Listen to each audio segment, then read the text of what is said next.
Morning, everybody. A Monday, October the 16th, 2023. I'm Peter Boyles in for George. I'll be here this morning and then on Wednesday morning as well. 710 KNUS Weather Center weather, sunny and 74 on Tuesday. Tomorrow, 81 degrees, and on Wednesday, 75 degrees. 303-696-1971 is our phone number. We will do a lot of open lines. I did a Saturday show, and we had a lot of guests with us, and like listening and watching. So many of you are part of this and watching the Middle East. So I wrote last night on my worksheet, what's the outcome of this?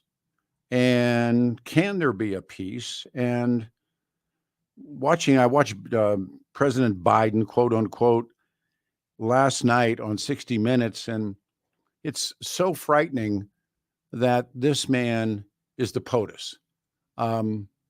I watched him, you watched his face, watched his eyes, and I'm thinking to myself, how can this get worse? That we have this guy in charge, and at a very critical moment. As you probably know, the Israelis struck into Lebanon. Other people are gearing up, and these situations are called tripwires. And it's how World War I began. Someone trips the wire. It isn't like the Japanese strike at Pearl Harbor in terms of our country, not in terms of the Israelis. But you hit the trip hits the trip, and the trip hits the trip, and everybody's in on it. So I would like to ask you, as we begin, and again, it's open lines, you do what you may, but watching this, and I was thinking last night, this violence between Israel and Hamas, and it's led to, I think, people, historians and politicians and others, when will the conflict end? Or is there an end? And what harm will be done in the meantime? And hundreds of Israelis, hundreds of Palestinians have died or been injured. The death toll is expected to rise dramatically as Israelis begin now to target the invasion of Gaza. And when I watch people pray for peace, and all these gatherings and watching support groups, and despite calls for peace, and everyone calls for peace, right? From the Pope on down, the conflict is going to go into what I think will be a very hot phase, the ground invasion of Gaza. And the violence has led to many, many experts to question when the conflict will end and ultimately whether peace can be achieved. So just taking it from that point, 303-696-1971, you can be first out of the box. But I don't know did you watch Joe Biden last night? And I always come back to that question, who's the shot caller? Is Joe Biden really calling the shots? And it's one of those interesting things. Biden said that the Israeli occupation, we'll play it, the Israeli occupation of Gaza will be a big mistake. And I happen to think that may be true because I think if they try to stay, then they turn into George Bush in Baghdad. But Israelis are preparing for a ground offensive in Gaza. The Israeli military has said it's planning on a wide range of offensive plans. Scott Pelley did the interview with Joe. And again, the little I know about media, they had to handpick that. And one of the things that Biden said was there needs to be a path to a Palestinian state. And he said it's going to take out the extremists. And now there's Hezbollah's back involved. And I don't know the truth about the Iranian involvement, but I've seen, read, watched some different things that say, yeah, there's a high degree of probability. But Biden last night, and he talked about it, but let's let Biden speak for himself. I would like you to just listen and the sense of this man. And it was frightening to me. I've had a great weekend and turning on 60 Minutes to watch Joe Biden. And I'm thinking to myself, save us all. This guy's in charge. Billy, if you would play, just listen to his voice tone. And if you saw it, watched his eyes. and I think he's fainting sincerity. I don't know what he knows or doesn't know. So, Bill, if you would you support Israeli occupation of Gaza at this point? I think it'd be a big mistake. Look, what happened in Gaza, in my view, is Hamas and the extreme elements of Hamas don't represent all the Palestinian people. And I think that it would be a mistake for Israel to occupy Gaza again. But to going in and taking out the extremists, the Hezbollah is up north, but Hamas down south is a necessary requirement. Did any of that shine through? 303-696-1971. One of the things that is interesting to me is Palestinian people. Can you feel sorry for the everyday Palestinian? And that doesn't mean that you support Hamas. And I've listened to a lot of people and read a lot of people, and I suspect you have as well.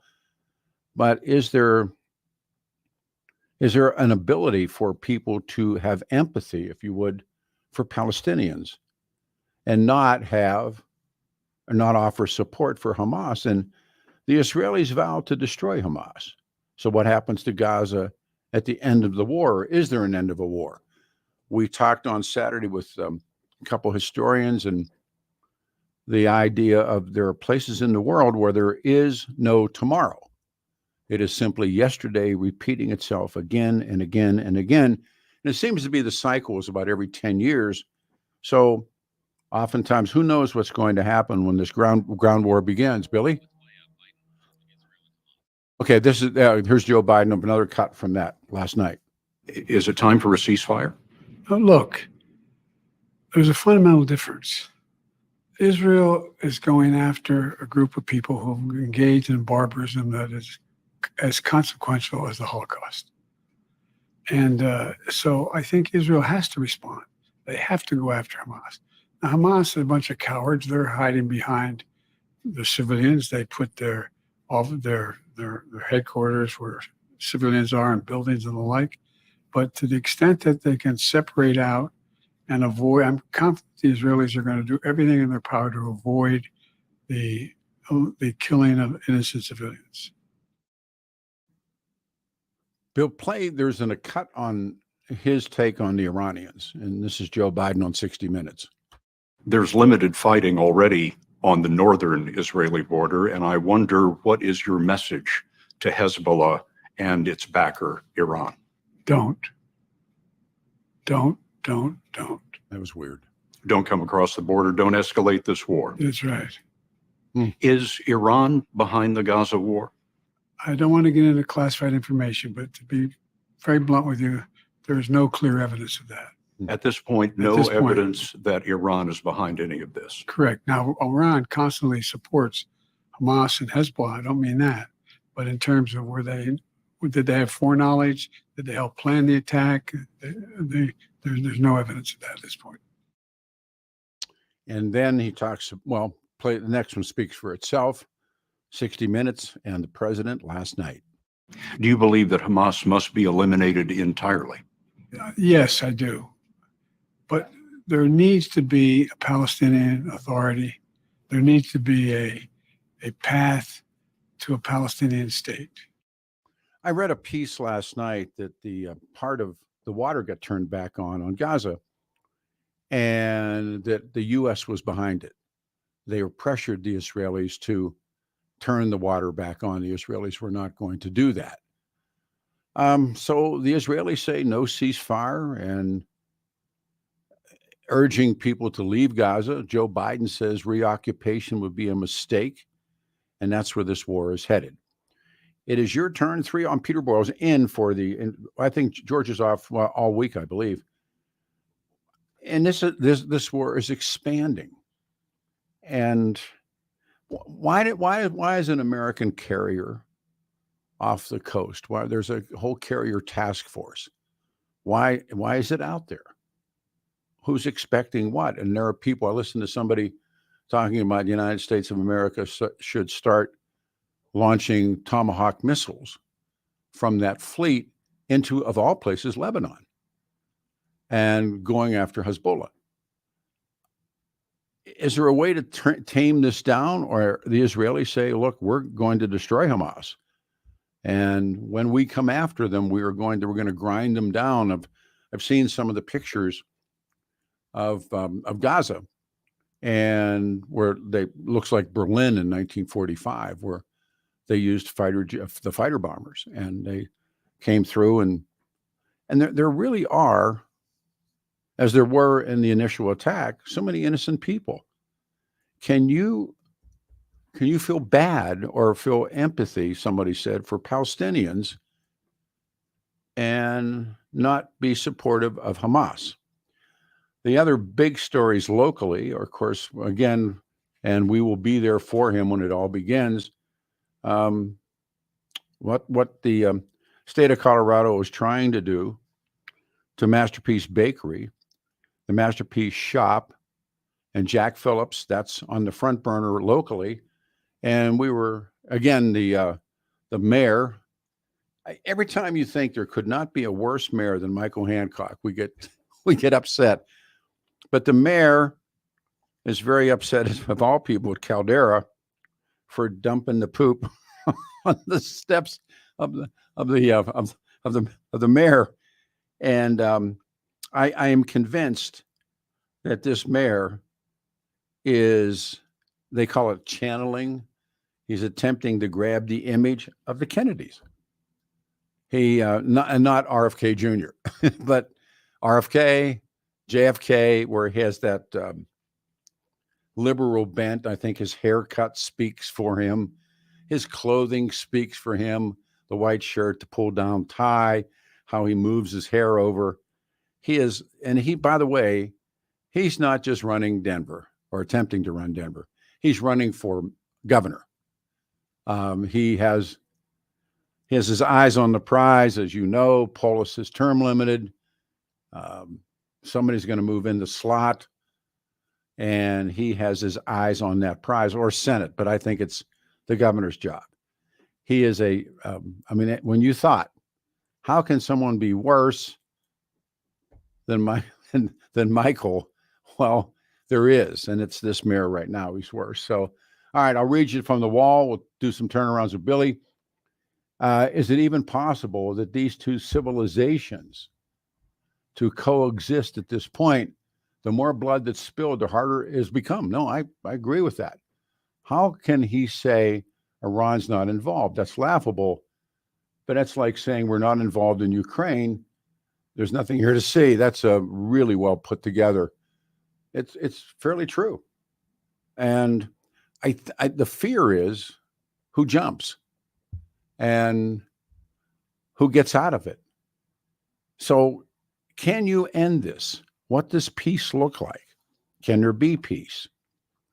All these different outcomes for the Israeli-Hamas war, the escalating violence that's now underway, the invasion will begin.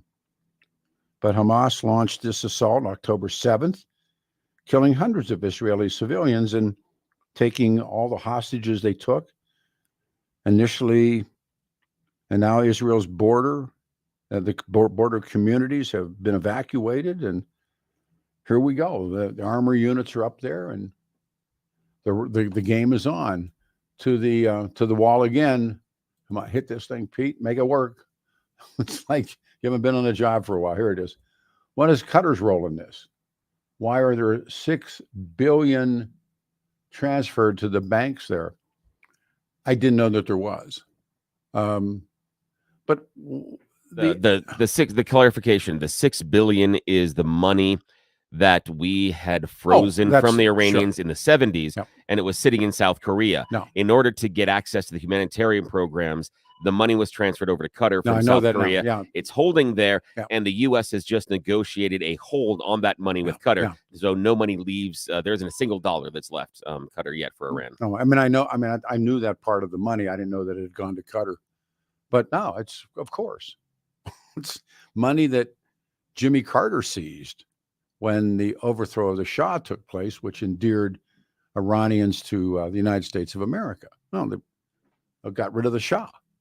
And the money was there, and Jimmy Carter froze it, actually deported Iranians. They threw Iranians out of this country. And when people talk about deportations, oh, they're horrible, they're this, they're that, Jimmy Carter deported a lot of Iranians, and he seized a lot of money. All right, why don't we do it? We'll go back to the phones. Break first. Good idea. Bill Thorpe and Peter Boyles together again. 74 will be the high. Tuesday, 81. Wednesday, 75. I keep it into a lot of open lines this morning. It's been a pretty intense weekend. What is the outcome? And can there be peace? Joe Biden's in town today, by the way.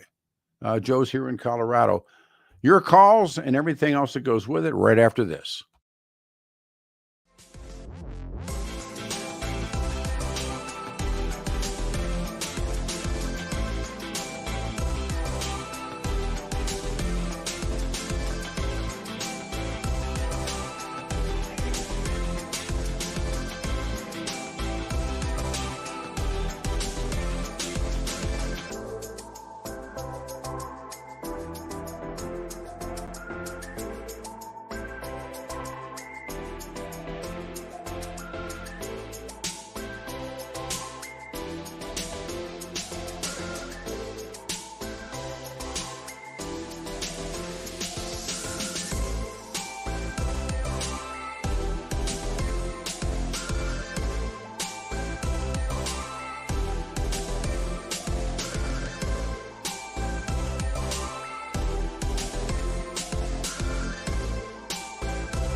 Morning, everybody. 74 the high today and 81 on Tuesday. Wednesday, 75. I'm Peter Boyles in for George. It's a Monday morning, October the 16th, 2023. Good old 710 KNUS, 303-696-1971. Apparently, the Israelis are right on the verge of the land war beginning. And what will be the outcome, and can there be peace? Biden's in town today. First call out of the box. It's Tony. Tony, you're on a radio show, man. Thank you and good morning. Hey, good morning. Good morning. I was listening to your comments and about Biden and how his interview. I didn't get to see the interview, but I was listening to your cuts that you had. I'm not sure. He sounded pretty lucid to me. I mean, he sounded like he's got his hands around this problem and in a realistic fashion. I'm not sure what the criticism is. Well, it's like there was a great moment when Jack Kennedy debated Richard Nixon. The people who listened thought Nixon won. The people who watched thought Kennedy. I was watching it and watching his eyes and watching his facial expressions and an emptiness. I really, seriously, I mean, it's like, well, at the end of the day, you have criticism of the strategy. So we put a strike group in the Mediterranean to probably send a message to Hezbollah and Syria and anybody else. You stay out of the conflict. And we've got enough. We're very much involved in the conflict. The country, our right, country. right. Yes. Right. He's telling them stay out of the conflict and let this thing try to get this thing resolved, try to minimize the casualties by the way, civilians. I really appreciate this. What's the outcome? I think that's hard to predict right now. I'm not sure that anybody's can say how this is going to turn out. But what other choice did the United States have? Well, would you have done something different? I know Trump he came out and criticized Netanyahu and he called Hezbollah really smart. Would you consider that the right strategy? Well, first of all, the Hezbollah group is, and I'm not a big fan of Donald Trump's, but when I saw that and I figured, boy, you're going to, shoot somebody off. But if you know the history of Hezbollah and these people see it differently. And that's the part that I think is missing in an awful lot of American talk radio and American news. It's not a notion to defend or deny anyone. It's just, what's the truth? What is the absolute truth? The United States of America has been, one of two people voted for the creation of the state first in 1948 in the UN. Which two people were the first two to vote to recognize the state of Israel? Which countries? Do you remember? It should. I believe it was us. I think I heard that it was like 11 minutes after their statehood, we recognized them. Harry Truman. All right. Yeah, Truman as president. Yeah. Who was second? Don't recall. Joe Stalin. Okay. No, and so all right. It gets off into a world that is much far more complex. And there's no defense of Hamas. But can you feel sorry for Palestinian people? Sure. Well, I think if we keep in mind that 50% of the people in Palestine are under the age of 19. That's right. You've got to consider, when you kill civilians, you're killing mostly children, and so that's going to bear heavy on anybody. And the United States has taken a position already and publicly. Hey, you've got to be careful. You got to open up. We need to open up a channel to get some supplies in there. As you noted there, we put heat on them to turn back on the water. The U.S. is playing this about as well as we possibly could. Blinken's been over there. Austin's been over there. They're all over the Middle East now, cautioning players don't get involved.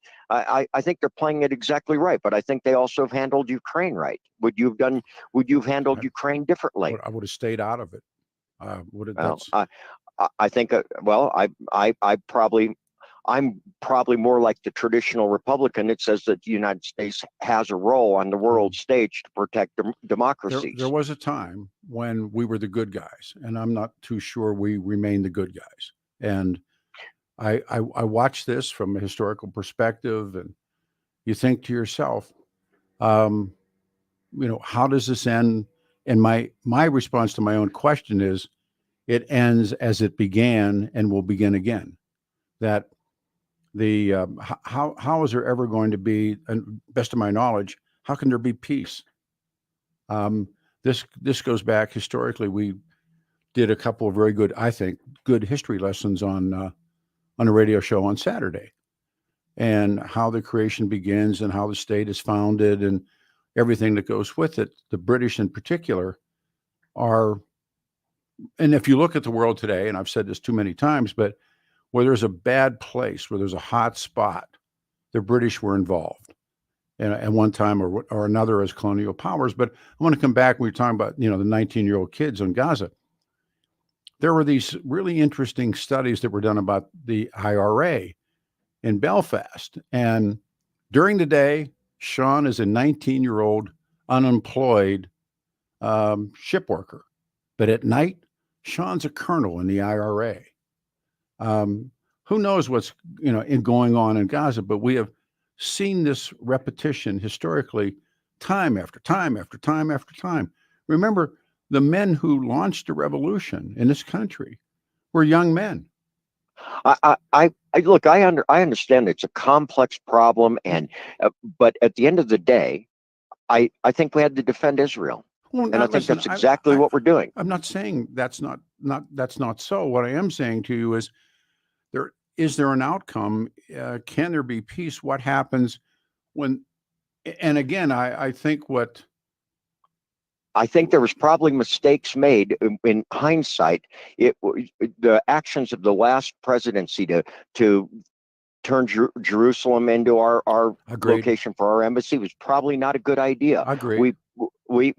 Some of those steps, those hard line steps, might have provoked some of this. And I am not blaming Israel here. That's not what I'm doing. I'm saying we had no choice but do what he's doing right now. These guys, I was telling a story on Saturday. I'm in Gaza, and you get to talk to these guys, and first of all, they hate you. Know that going in. But I met a guy that talked about about home. And home was in Israel.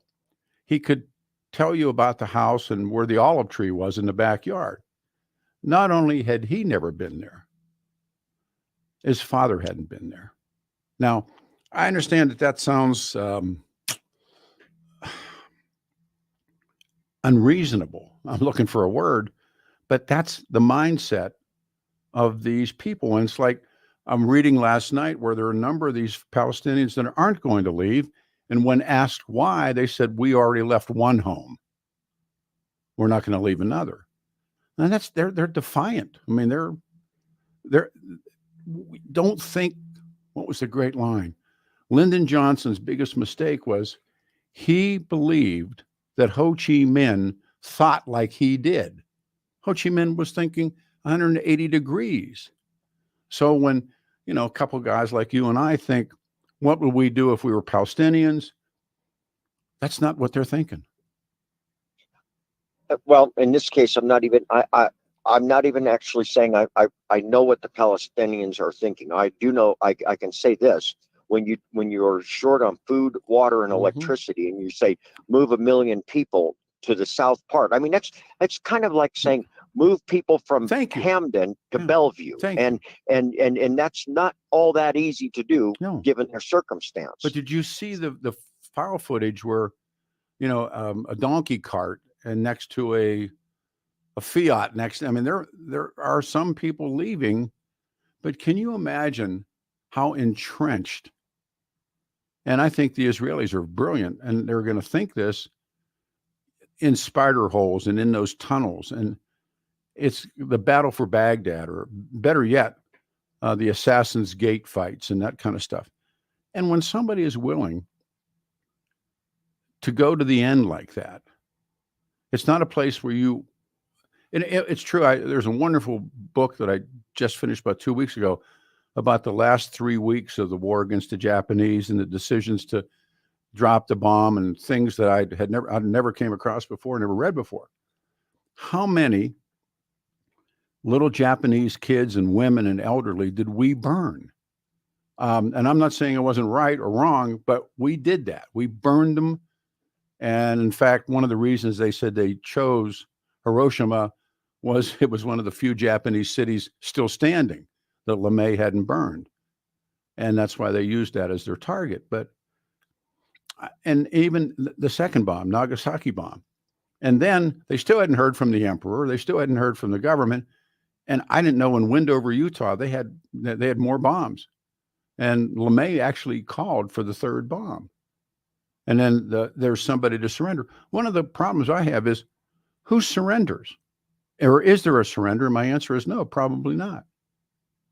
Who would one thing you might want to consider, and it's just something I picked up from the BBC through the local press in Israel, in Tel Aviv, and Netanyahu's under daily fire. I mean, people are calling for his removal from office as a byproduct of the failure to foresee this coming. As big as this operation was by Hamas, he's coming under a lot of fire, and so it's reasonable to ask yourself: is his action and the direction he's going in this super aggressive posture? Again, I'm not being critical, but at least ask yourself: is this posture part of him trying to save his job? I mean, Golda Meir lost her position after 73, and for the same reason, a breakdown in the intelligence, and Israelis are not very forgiving of their leadership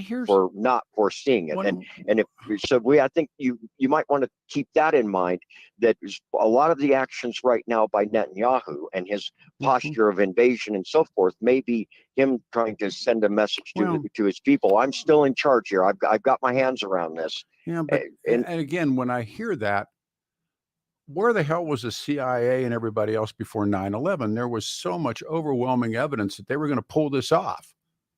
9/11.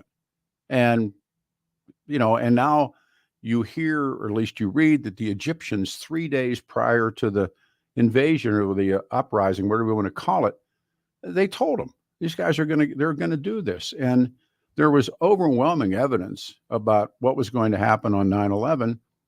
Nobody did a damn thing. They weren't ready. No one ever went after Bush, who I absolutely despise, but nobody went after Bush or Cheney. Well, Americans aren't Israelis. Israelis no, it's my have point. A different attitude. That's my point. But again, there was this great peace movement inside of Israel that was really kind of pro-Palestinian, and it would kind of, level the playing field, and until this happens. And I mean, I see this thing on, and I think you do as well, and it's this great phone call. But this is so complex, and it is steeped in history. And I would suspect many, many, many Americans just think the war started, 7 days ago or 8 days ago. That's not true. This war has been going on. I agree with you. It is complex, and I can't predict how it's going to come out. I'm just saying I can't see another role. I wouldn't have a recommendation for how we should have done things differently. I think what we've done, the posture taken by Biden, by the administration, by the nation, the military, I'm not sure there was a better answer for us in this really complicated situation. Let me ask you something that's been floating around. First, I got to tell you how much I respect your call. There are people calling for the United States to fire Tomahawk missiles into Lebanon. What do you do with that? I don't think that's a good idea. Now, I personally do not think that's a good idea. I think that we're there in case they do something proactive, then we can be a reactive in a very aggressive manner.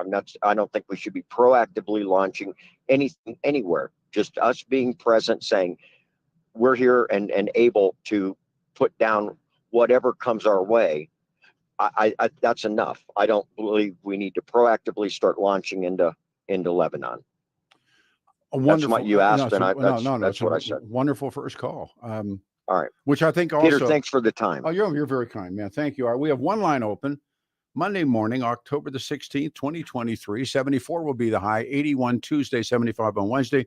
I'm Peter Boyles in for George. One of the things I thought about this weekend is, well, what is the outcome of this? And the grind now will begin. Around the world, there are all these giant anti-Israel protests. In this country, this is, and again, one of the things you have to say is, well, we have a First Amendment. And there are people, and I get so caught up in all the different levels of this and what can happen, what cannot happen. I watched Biden last night on 60 Minutes. I think watching him, watching his eyes, watching his expression. So with one line open, 303-696-1971, what is the outcome of this, or can there be peace? What happens? The invasion will begin, and they're going to grind. 710 KNUS.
Peter Boyles in for George Brauchler.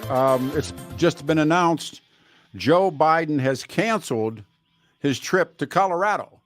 He's staying in the White House for the reasons, I guess, in terms of foreign policy decisions.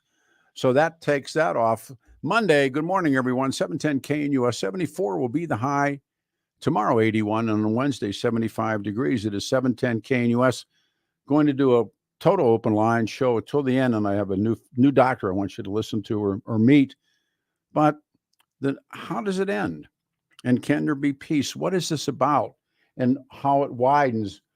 We go to Jay. You waited. Thanks, Jay. You're on the radio show. Good morning. Morning, Peter. How are you? I'm actually very good. Thank you. You got the dynamic duo back together. Yeah. Yeah. We're putting the band back together. Yes, sir. I used to love watching Batman, the TV show. Did you ever watch it? I got to say no, but nevertheless. It was great. Yeah. All right. The Joker was the guy that caused chaos for everybody. You know? Sure. So you were talking about this Biden interview, which I had the misfortune of watching, and his the visual of it was real scary because the sun's coming up, and I don't know who's pulling the strings over there, but I call the whole thing Obama, 3.0, and the Susan Rice's and the Anthony Blinken denying that Iran has anything to do with this. Really? Come on. That was on the news this weekend. Yeah, he was trying to play that out. But just the fact that you could use that axiom from history, the enemy of my enemy is my friend.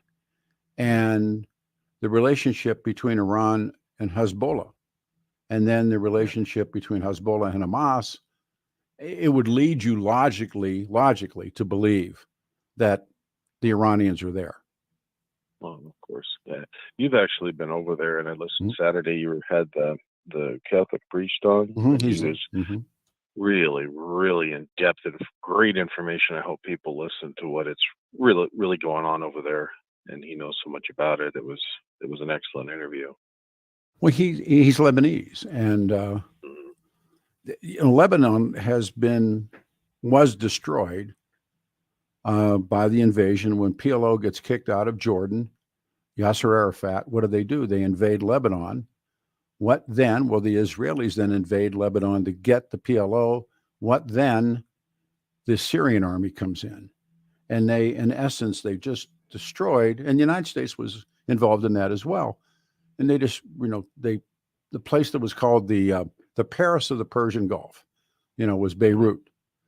And that was the place that they tried to play it normal. Their constitution, after they got rid of the French, was the prime minister, if he was a Muslim, then the president had to be a Christian, and the other way around.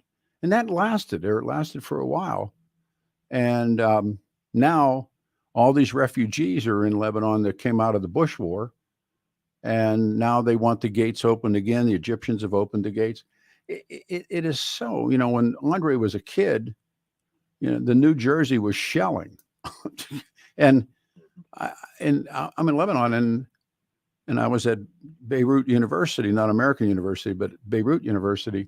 And I've told the story before on the air, and they said, I want you to see an important room. And I'm going, okay, I'd love to. And we go in just like this normal room. And I said, okay. And they said, this is where Henry Kissinger met Yasser Arafat in this room. It just tells you, like, time after time after time, and there is no outcome. There's only yesterday repeating itself. Now what? A lot of people probably haven't been in certain situations, and maybe you and I have. And I remember a few years ago, you mentioned you were in region, and there was a gang, and you folks went into a church, I believe, that you shouldn't have been into, or a mosque, and there was a guy that was banging a stick. It was basically telling you to get truncheon. the H-double out of there. No, it was a truncheon. There's a church, and part of the the Christian story is Jesus, Mary, and Joseph flee, and they go into Egypt, and there's a church there's an Orthodox church in Cairo, and I'd read about it a couple of different times, but there's a well. And part of the legend is that the family, we need a break, Billy? Is that music time? But anyhow, hang on. hold on. Yeah, you can hang on. All right. Do this. We're going to round third, head for home. 710 KNUS and Peter Boyles. The outcome lines are open 303-696-1971.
Morning, everybody. On Monday morning, October 16th, 2023.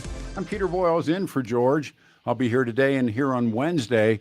74 will be the high today and 81 on Tuesday, Wednesday, 75 degrees. What now the outcome? The Israeli ground invasion apparently is imminent. The armor's lined up, and the who's ever in Lebanon, i.e. Hezbollah, has launched against the Israeli armor. The American Navy, the fleet, the aircraft carriers single is, I think it's the Gerald Ford, is off the coast. Accusations fly, and this is about to really, really, really go up. The questions are the outcome of all of this, and can there be peace, and is there an outcome? Or, as brilliant historians have said, there are places in the world where there is no tomorrow. It's simply yesterday repeating itself. And almost 100% of those spots were places occupied at one time by the British. The bloodshed, the destruction, and the peace, all these are the outcomes, but I don't necessarily, I may be pessimistic, but I think realistic. The Israelis vow to destroy Hamas. What next in Gaza? We had some great calls this morning. 303-696-1971. President Biden had there was a trip that was coming here today, and that's now been canceled. The questions are endless, and I can't see any answers. We'll go back to a caller. We were telling a story about being in Egypt, and I was there with Andre and George and I, and there's a church, and this is now that Morsi's been overthrown. The army and the Muslim Brotherhood are in charge when I was there. And this church was, and I'd read about it a lot as a kid, and when the family, Mary, Joseph, and Jesus, have to flee, and they go into Egypt, and as the legend goes, or the story goes, they stop at a well and drink. And they drink this well that's in, and it's always been part of, so the church is there, the well is there, and we went in to see it. And the well hole, Jay, is covered by really thick plexiglass. You know, there's no way, it's bolted to the floor, but the well's there. You can stand on the plexiglass and see the well. And we were in there, and the Muslim Brotherhood was running the show. And I've often heard the word or read the word truncheon. I've never seen a truncheon. I've seen, cops carry all kinds of different stuff and see all kinds of people carrying, but I've never seen a truncheon. Truncheons are these big, thick rubber, they look like nightsticks. And and there is a mosaic on the wall that tells the story. And I was like really taken back by it. It's very old. All of a sudden, this guy, wham, lets it fly on the top of a pew, just this noise. And I turned around, and the guy said, and he just thumbs the door, "Get out of here." And there was no time to say, "Okay, you." It was like, "Okay, let's go." And they threw us out of the church. And then as we're walking on this little cobblestone street, the rocks started coming, and they're throwing rocks at us. And it's Egypt. And the Brotherhood was in charge. Now, the Brotherhood now runs the West Bank. It's the people at Fatah, and they don't necessarily get along between Hamas and Gaza, and Fatah, or the Brotherhood, is on the West Bank, which is the other side of the country. And if they start up, if they pull in, and there's all these possibilities. So I turn it back to you for a second. Anybody in the audience, 303-696-1971. What's the outcome? Well, I've been troubled by the fact that my family, some are Army and Air Force, have been deployed for the last 8 months over there. A lot of people have gone over there. I was unsure as to why. Maybe this is the reason. Maybe we knew, maybe we didn't. But Obama had the Muslim Brotherhood in the White House. They had guys from the Muslim Brotherhood in the White House when he was president. It's just unbelievable. I've seen the Brotherhood in action, and they hate you. I mean, and some of it is justifiable, but they hate you. And if you think that I was saying to somebody we were talking over the weekend, I said, you think you hate this guy? You have no idea how much hatred he has for you. It's in their DNA, it's in their skin, it's in their soul. They hate They're almost born with hatred. They are. I mean, it's whatever. But this has happened so many different parts of the world, so many different times. One thing is for sure, and that was the point of some of the history lessons that we tried to do on Saturday. This isn't unique. It's just one place in the world. And you try and tell people, the Palestinians claim they get their name from the Philistines. Who was Goliath? Goliath was a Philistine. Who was David? David was a member of a Hebrew tribe. And as the mythology or the story goes, that the Philistine Goliath is killed by David. They weren't Israelis, they were Hebrews, and he kills them, cuts his head off. Okay, how far back does that go? Well, just last week, the savages that did what they did to Israel put the heads of the people that they killed in the back of the Toyota. They drive Toyota Holuxes over there, Toyota trucks. And they put the, I won't say it, but the head on this post in the back of a truck and drove it around to show everybody that you don't defy us. Sure. And that's who we're dealing with over there. Most people can't even conceive that. But again, if you read them, and I urge people to read what they say, and I thought it was interesting. On Friday, we had a goodbye breakfast for a couple of the guys that have come off the job, and there's a woman that works here on the job who I really love. So kids, and she said she had taken her kids out of school because of the Day of Terror. And Lenin, again, read Vladimir, but Lenin said the purpose of terror is terror. The people who are dead aren't the target for terrorism. It is you and I who are alive. And Lenin said it best: the principal target of terrorism is terror. So terrorized as the world that, and she's a wonderful mom, she's a great wife, she's a favorite. She keeps her kids home from school because it's been a day of worldwide jihad, which I think there were 2 incidences, one in China, one in France. But the people who reacted, now you understand terrorism. Yeah, I've noticed since this happened that my friends, not only just Christian, but some Israeli friends here in the U.S. are now openly carrying, their little pouches. They're carrying their guns. There's no question. Yeah. I saw Alan Samuel. I saw Alan on Saturday. He said people were coming in, and now Polis has put that weight on buying a gun. He has done it, and so people that wanted to have, self-protection on that terrible day are supposed to wait 3 days.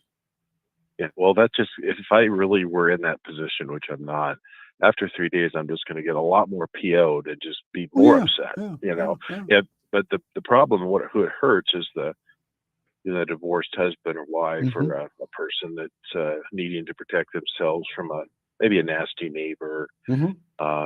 That it just doesn't do any good at all. And it's just another, but the gun show, actually, they got around it. What they did is I went to a gun show a week ago, and now they're doing kind of almost a Amazon Prime thing. So if you sign up and you go through the paperwork on a Saturday at a gun show, they'll actually put it in a locker and meet you back there after this fallacy is over with, which is a 72-hour waiting period.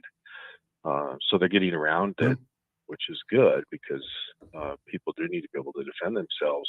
And also, we all know that if the Israelis were well armed, which I thought they were, I did too. Yeah, but let me tell you, I know firsthand situation from a guy that was a family member that was there. The way they overpowered these police stations is Israel's. They sent 500 guys to a police station and murdered all of them. That's unsurmountable force. And again, the way to caller in the last hour, good caller, and they were talking about the intelligence breakdown. I said, take 9/11. You talk about unable to see, and after all the money you spent on CIA and all these different organizations, and then when 9/11 happened, and now when you read retrospectively, there were people that did know, and apparently the Egyptians at least claim that they told the Israelis 3 days before the attacks began, the attacks are coming. And there are stories that even before the Pentagon was struck by that other airplane, that these guys knew that it was Osama that was behind it. They not only knew, but my friend was going to New York, and by the way, you know, most of the folks that drive cabs in New York, there were no cabs down there in Manhattan that morning.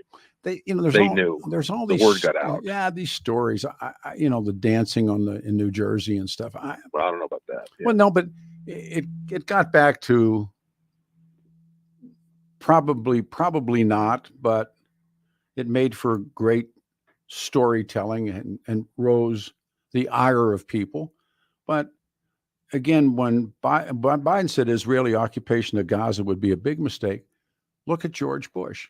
Not only did they, and I'm not comparing the two because there isn't any comparison, but when Bush invades Iraq, and again, if Saddam were alive today, there'd probably be a lot less of this than people know. But then he invades after knowing that no one ever successfully did it, particularly in Afghanistan or any other places. And then they said, well, we're gonna no, you're not. And the Israelis are infinitely brighter. Netanyahu is infinitely brighter than George W. Bush. But I'm not defending Bush, but Clinton had 4 attempts or they turned them back. Opportunities to kill Osama bin Laden. No, they had three. They had 3 opportunities to kill him. Yeah, and kill him. Yeah. Instead of just killing him, they turned it over to their lawyers, who then started to lawyer whether or not we should kill this guy. I mean, it's been some really great early historians on this, but they could have killed him once in Sudan. They could have killed him. They could have mined or bombed, booby-trapped his mother's luggage. They could have blown his ass up. They knew he was in a car once. They could have killed him. They could have taken a predator and killed him. And they would lawyer it up, and they would talk about it, and then they didn't do it. And once again, you come to this moment. Sometimes a lot of people don't like it, but sometimes you got to be that guy. And you said this many times on the air. And I'll say this as a caveat to what you've said, which is true because we fly. The only aircraft that left after the Secretary of everybody's on board shut everything down was Arabs leaving the U.S. going back to Saudi Arabia, and no one knows. And they left Frankfurt. Most of them were at the they run horse racing, pretty much horse racing, Calumet Farms and all those old legendary places. They're owned now by Saudis, and there was a horse sale taking place, and these guys went to New York, and no one knows who was on the airplanes. And of course, it's Bush. I mean, it's just like treacherous. Listen, nothing to see here, right? For that, nothing to see. Thank you. We close to. What do you want to do here, Bill? You're in charge. All right, so let's break. Okay, on the line on hold is Bama. I haven't talked to Bama in a year and a half, so he's always good to talk to. Get ready. It's a Monday, October the 16th. I thought we could do a lot of open lines. Peter Boyles in for George. I'll be here Wednesday. 74 will be the high. 81 on Tuesday, 75 on Wednesday. I watched the president last night on 60 Minutes, and it's chilling. The Israelis vowed to destroy Hamas. What will happen in Gaza? How do you know when the war is over? Who surrenders? the destruction? Is there ever going to be a peace? The outcomes of the Israeli-Hamas war? Can you be sympathetic for the regular Palestinian and not feel or not encourage or whatever it is words you're looking for Hamas? The grinding has now begun. There's smoke over Gaza. Israelis ready the invasion. I've seen some of it's a tape that's out there, and Gaza now looks like Berlin in 1945, and here they come. But again, for what was done, and then they talk about, well, the Israeli intelligence failed. Probably, possibly. But what about our intelligence on 9/11? It failed too. So nothing has a lock on it. All right, 74 is the high, 303-696-1971, the outcome. 710 KNUS.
Morning, everybody. It's a Monday, October the 16th. Peter Boyles in for George Brauchler. I'll be back on Wednesday. President Biden has canceled his trip to come to the Mile High City, talking about foreign policy decisions. 74 the high, 81 on Tuesday, Wednesday, 75 degrees. Going to run a couple more hours of open lines, talking about outcome. The smoke is over Gaza now. The invasion is about to begin. It has been about a year and a half. Obama. Yeah, Peter. My boy. I'm mad at you. I am mad at you, and I don't like you anymore. You're the first. Why you retire? What? Why did you retire from your show? Oh, I took a hit in the head, and then I had some other things going on. Peter, you work 4 hours a day. You can do it for 120 years. Somebody told me that Saturday. Yeah. Nah. I mean, your show was very important. I mean, because it educates people, it opens up people's mind, make them do research, even though sometimes you go offside. But this show was very important, Peter, to the audience. Well, that's kind of you to say, but no, it's true. It's true. It's the end. I feel empty ever since you left. Oh, you're kind. You were in my morning, but ever since now, it's an empty. Nothing in it. I mean, I'll go off script. Saturday night, I had a birthday party, and I invited so many really significant people from my life. And Dean Singleton, as you know, who owned the Denver Post, Rocky Mountain News, and actually had about 114 newspapers, has always been, a friend. And then Lee Larson and all this list of people. And I was telling Billy, I get up to make a talk, and I'm looking, here's my grandson. It's the end of an era. And not because I'm 80 and doing weekend jobs, because I think talk radio is pretty doomed right now in this country. And newspapers are gone. Stephanie Riggs, old anchor from Channel 4, was there with Tom Martino. And, she, and all these different things. And what we're watching is, I believe, what I saw at my own birthday party was the end of an era. That, I can't really put it all together.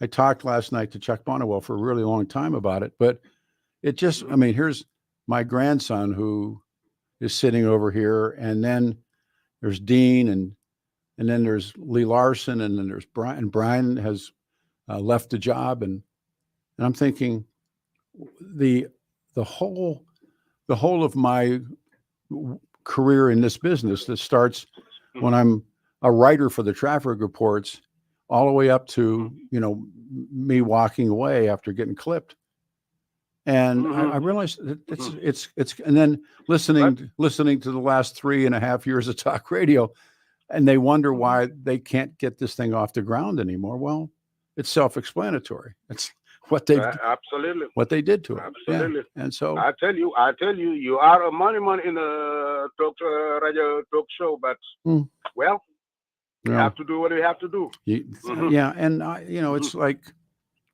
we're talking about podcasting now. We do the YouTube show. I get the chance to do Saturdays, and I worked on Saturday show because I wanted to get the right historians on and people to talk, and I don't know. Yeah, but on Saturday, sometimes I listen to your podcast, because on Saturday morning I sleep all morning long, so I barely have the time to catch you. But I sometimes listen to your podcast. Peter, we need you back. You see, you don't know how right you are when you say in some part of the world there is no tomorrow, there is only absolutely yesterday repeating.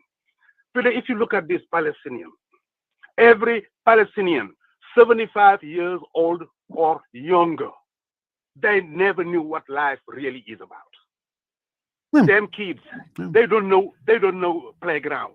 Those kids, they don't know park. They don't know nothing. Attraction park, nothing. And the world is just quiet about it in their own land.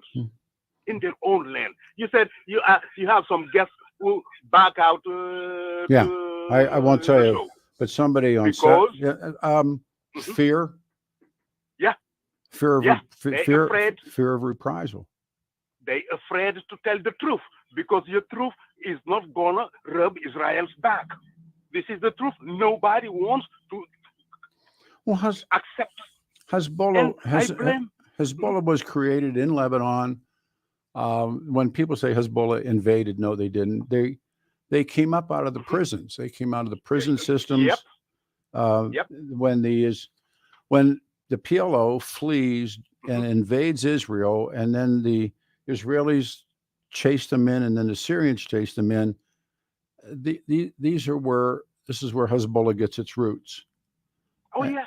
And they come out of the prisons, they come out of the war, and now it's a powerful force. Maybe the most powerful force in Lebanon today is Hezbollah. Yeah. Absolutely. Somebody gotta have this Palestinian back, and this is the only way the world allow the situation to be.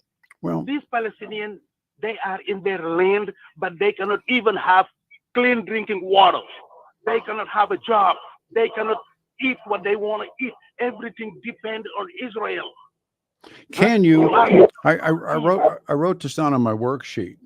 Can you feel sorry for the Palestinians who are in Gaza right now, but not be supportive of Hamas, because that's difficult? But can you feel what's about to happen? And I'm reading the Palestinians last night, and that won't leave. And and they said, we've already fled our homes once. Peter, if they leave, the settlers will come behind them. Well, that's what they believe. That's what they believe. They will come behind them, and they will never be back again. No, that's what they say. Never be back again. Now, whether that's true or not, but that's certainly belief. And Palestinians in Gaza have never really, I mean, they're part of the refugees from 48.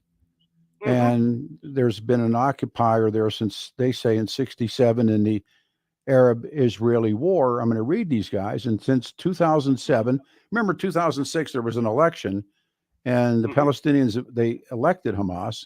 There hasn't been an election since, but they've been cut off from the outside world. And I feel a big prison. Can you imagine? They call it 2 prison. million people, 2 million people in a 40. Oh yeah, I know. There's square miles. There's like 2.3 million Palestinians living in Gaza. There's the walls, and there's electrified fencing, and they will tell you. I mean, I've been on Gaza, and they'll tell you. And they all English speakers, and the guy said this is an open-aired prison. I remember him telling me that. It is. So that's how they see it. And then you flip it over to the other side, and that's how they see it. No, seriously. You know, even Ben Gurion, he said it. He said these Palestinians are the Hebrew. They just some converted to Christianity, some become Muslim, but they are the Hebrew. Well, but you come from somewhere else, and claim the land. Yeah. In what world are we? The West and all the Western government, they made this mistake long before, and now they are afraid to fix it. This is not going to go well as long as we don't have two independent states. We understand. Now to say Jews get out of, I'm not going to say Jews, but Zionists get out of Israel, it's not going to be easy. It's not going to happen. I mean, it's not going to, and it's just not. And that's why somebody had been asking, I said, it seems to be this isn't a cycle of 10 years. I'll tell you what I think. It's 1968 Tet Offensive. And if you read about that, when the NVA and the VC went into a city called Bday, and when finally, and that was during the Tet Offensive, and they started digging up the bodies of people with their heads chopped off and hands chopped off. And the NVA did that. And the idea for was you're going to fail, but you're going to get all this attention. You're going to do all these horrible things. True. And so at the time when Westmoreland was in charge, and he kept telling people he could see the light at the end of the tunnel. And after the Tet Offensive, which actually the American military won the Tet Offensive militarily, but lost it, with Walter Cronkite and others. But Westmoreland said, I see the light at the end of the tunnel. And then somebody said, yeah, it was a train coming the other way.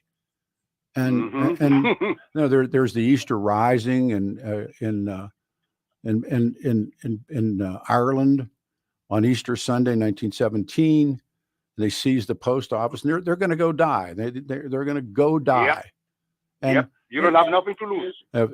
And that's the part that is missing, because we're optimistic about our own future, and they're so schooled in being willing to die. And I mentioned this book that I just finished about the final 3 weeks before the Japanese surrender.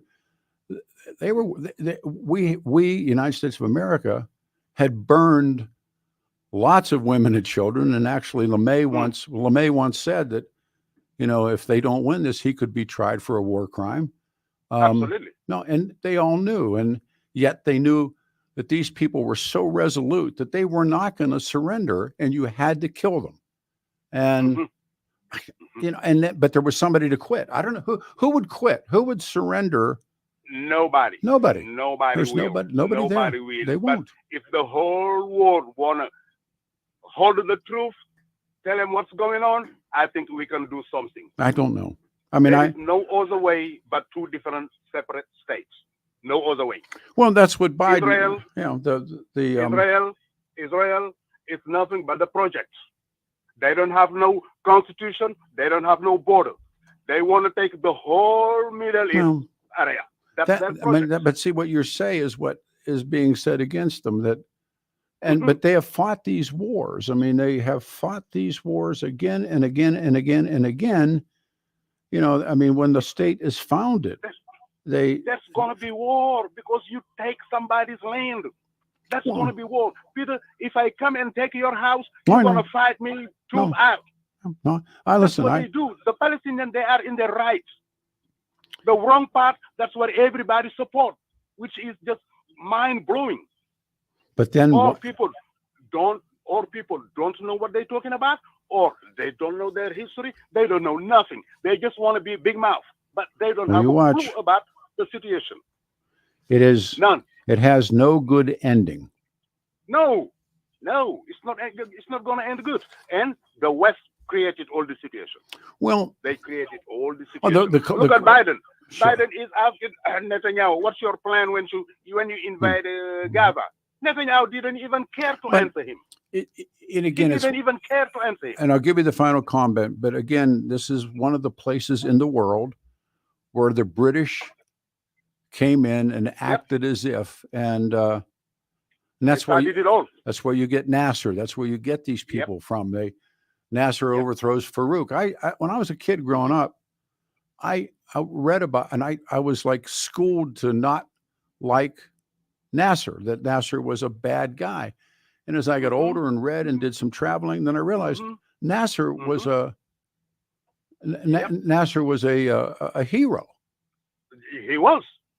And he was a Ba'athist, and he was all these things. And today I see Nasser as a totally different person than I did when I was in junior high and high school as a little reader. I thought, and to this day, when people talk about Nasser, but he's beloved in the Middle East. He really is. Yep, absolutely. Look at this new movement now in Africa. Yeah. Everybody's fighting French. They hate French so bad, it's unbelievable. Yeah. Because ever since we cannot take care of our own resources, French and British, they can steal all our resources. Now this new movement is rising against those two powers. Take care of yourself. It's good. French so bad. It's good to hear your voice. Thank you. Sir. All right, thank you. We have a line open. Billy, what do we need to do? You need to. All right, Billy says break. Okay. Folks on the phones, hang on. I'll read you from the wall.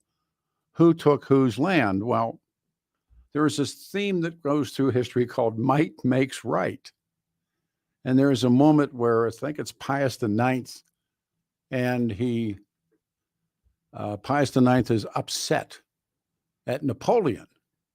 And Napoleon's, one of his chiefs of staff is a general by the name of Chauvin, where we get chauvinism from Chauvin. And it's like, so Napoleon, Chauvin allegedly goes to Napoleon and says, the Pope's mad, in essence. And Napoleon is alleged to retort, how many divisions does the Pope have? And it ended it. Like, okay, you're upset. And so might makes right again and again and again. To the wall. Jesus wins. God will protect his land. Israel wants to take Gaza Strip. What do the Palestinians, Muslims want? They want Israel. It's a mess, but if I had to make a choice, I would sign with the only democracy in the ME, Israel. This jackass is getting on my nerves. It's like aimed at Obama. Who took whose land? Well, that's the great argument, isn't it? How did someone have a right on something that, the British sold the right as if they had the right to sell the right.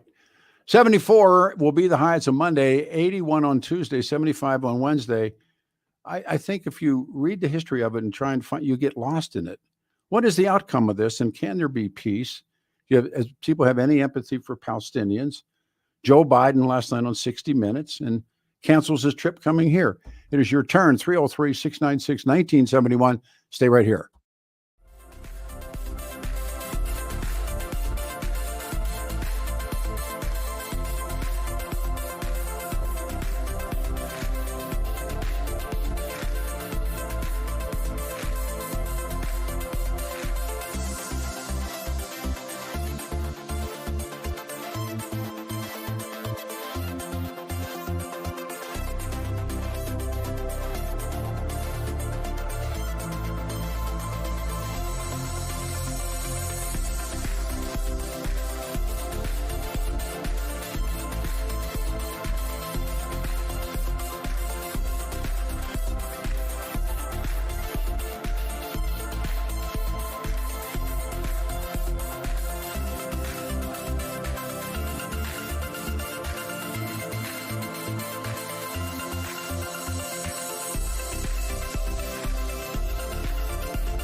One line's open on a Monday, October 16th, 2023.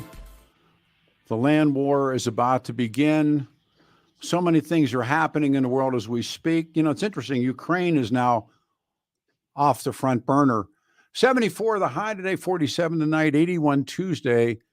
And then on Wednesday, it's going to be 75 degrees. Is there any possible remedy for any of this, or is it just yesterday repeating itself? We go to Rick. Hey, Rick, thank you, man. You're on a radio show. Good morning.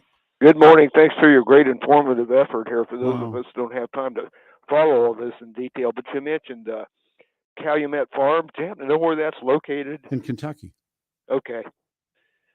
Well, you know, and so that just means that there are possibly dangerous people doing business in the country? No, what was going on at the time is members of the Saudi royal family and members of the Osama's family, who are, you know, indirect relatives. And they were, there was the racehorse, what do they call them? The track sales were taking place. And all these wealthy Saudis now control the breeding farms, and they control, they loved horses. The Arab world has always loved Arabian horses, right? So they're there. And I'm not saying that they had any knowledge of what was going on, but George Bush, when you couldn't fly to go see your grandma dying of cancer, he got them out of the country. Why? What was the reason for that? Right. And he, no one knows how many flights, no one knows who was on the flights. If you read the 9/11 Commission reports, and of course, he didn't want that done. I think Cheney didn't want it done. I don't think Bush was that smart, but they didn't talk about that. Well, why was this flight put together? And they flew from, I'm told, I don't know this, from different places, and then they all got on like a 747 or some giant airplane, and no one's even sure how many flights, but they went back to Saudi Arabia. Right. Why? Why? Well, maybe because we need their deposits in the banks. No, because George Bush, who, once I said, is if he lost 3 more IQ points, you'd have to water his ass once a week. But no, somebody knew something. We know that Prince Bandar Bush, in his cell phone, he had the numbers of his wife gave money to the jackers. I mean, it was the Saudi Arabians that did that. It wasn't. There was no Afghans, no Iraqis on either one of those airplanes. Now, almost all of them were Saudi Arabians. Why does George Bush then go in and invade Iraq? Right. Okay. Well, I hadn't concluded much of that. Well, I just know I live downtown. I'm kind of around guys from the Middle East. I drove a shuttle bus to the airport, and I was around a lot of guys from the Middle East a couple of years after they were getting the travel industry together after 9/11. And I sat around with them there in the parking lot, waiting in the vans for, business, for calls to come. You park in this one area there at DI, and then where all the cabs and the shuttle buses park, and then you drive up and pick people up. And I liked them okay. And it just, kind of breaks my heart when you find out that they really just hate the United States, and if they do here. But there's quite a few people from Middle East here in Denver, and they seem okay to me. Well, yeah, me too. I mean, but it's like if you're there, maybe it's and if you're there in their country or countries, you can sense that hatred. I mean, and for good, bad, or indifferent reasons, you're hated. And when I'm a little kid growing up and I was still a little geeky reader, I always thought we were the good guys. Yeah, me too. Yeah. Well, you mentioned the area you went through where there was Christ that stopped. Okay, where was that again? Is that actually right in Jerusalem? Tell you the truth, I don't know where anything is, and I go to church. Okay, it's in Egypt. Okay. Remember, the flight takes place where they have to leave. Joseph figures it out. We got to go. And they, again, according to the story, they stopped at this place to drink water. And it's been a sacred site remember that, that before the Brotherhood and under, like, for instance, Nasser, who gets murdered, there wasn't a lot of Saddam's a great, not Saddam, but watching certain people run governments in the Middle East where they were perfectly fine to have Christians. But anyhow, so as the story goes, they stopped at this well and drank from the well, and the well's a sacred site. Anyhow, I always read about it and I wanted to see it. And that's run by the Brotherhood, and they're especially hateful towards the United States. The Muslim Brotherhood. The Muslim Brotherhood that also runs the West Bank. The Brotherhood. There had been a coup, and the military was really in power, and underneath the Egyptian army was the Brotherhood, and they weren't cops and they weren't in the army. But they were Muslim Brotherhood members that when we went in that church, and I was like, they have a mosaic on the wall, and it was the story of Jesus and Mary and the baby, and the mosaic's very old, and it's really, it's like historically great, and you can't, the well has been covered up by plexiglass, big thick plexiglass, but it was still like, wow, I got that wow factor. And then this guy slams it down, man, and he just thumbs the door. Get out. And he wasn't kidding. There was a couple of them, and I said, okay, my parents raised ugly children, but not dumb ones. So people that are, Middle Easterners, they basically come to that site too, and everything. I mean, I don't know. I don't know. I was in the church. It was late in the afternoon. There were 4 of us. And when we left, and then people threw rocks. The rocks were hitting behind us and everything. Wow. Yeah, no, I'm serious about it. And when was the church built? Oh my God, that's very old. Since then? Oh no. Well, it was in years afterwards. Yeah, I mean, I don't know. I can't put a date on it, but there's shrines all over the Middle East that are being destroyed by fanatics. I got a break. Thank you very much. Thank you. Folks on the phones, hold on your hats. A lot to read. 710 KNUS. It's a Monday.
Do you believe that Hamas must be eliminated entirely?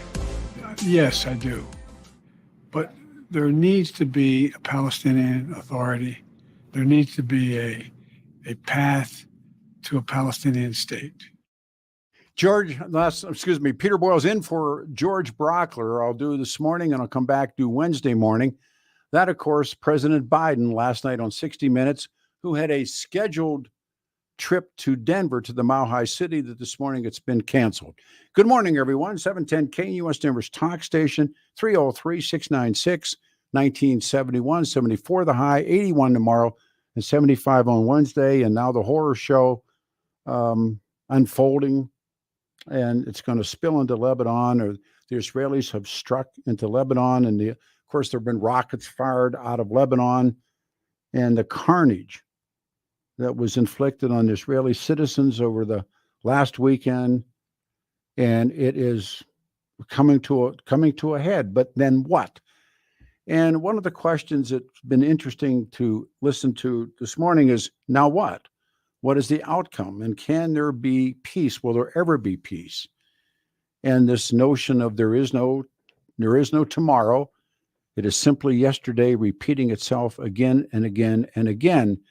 I was reading people's thoughts on war plans, and Israel's this very imminent invasion.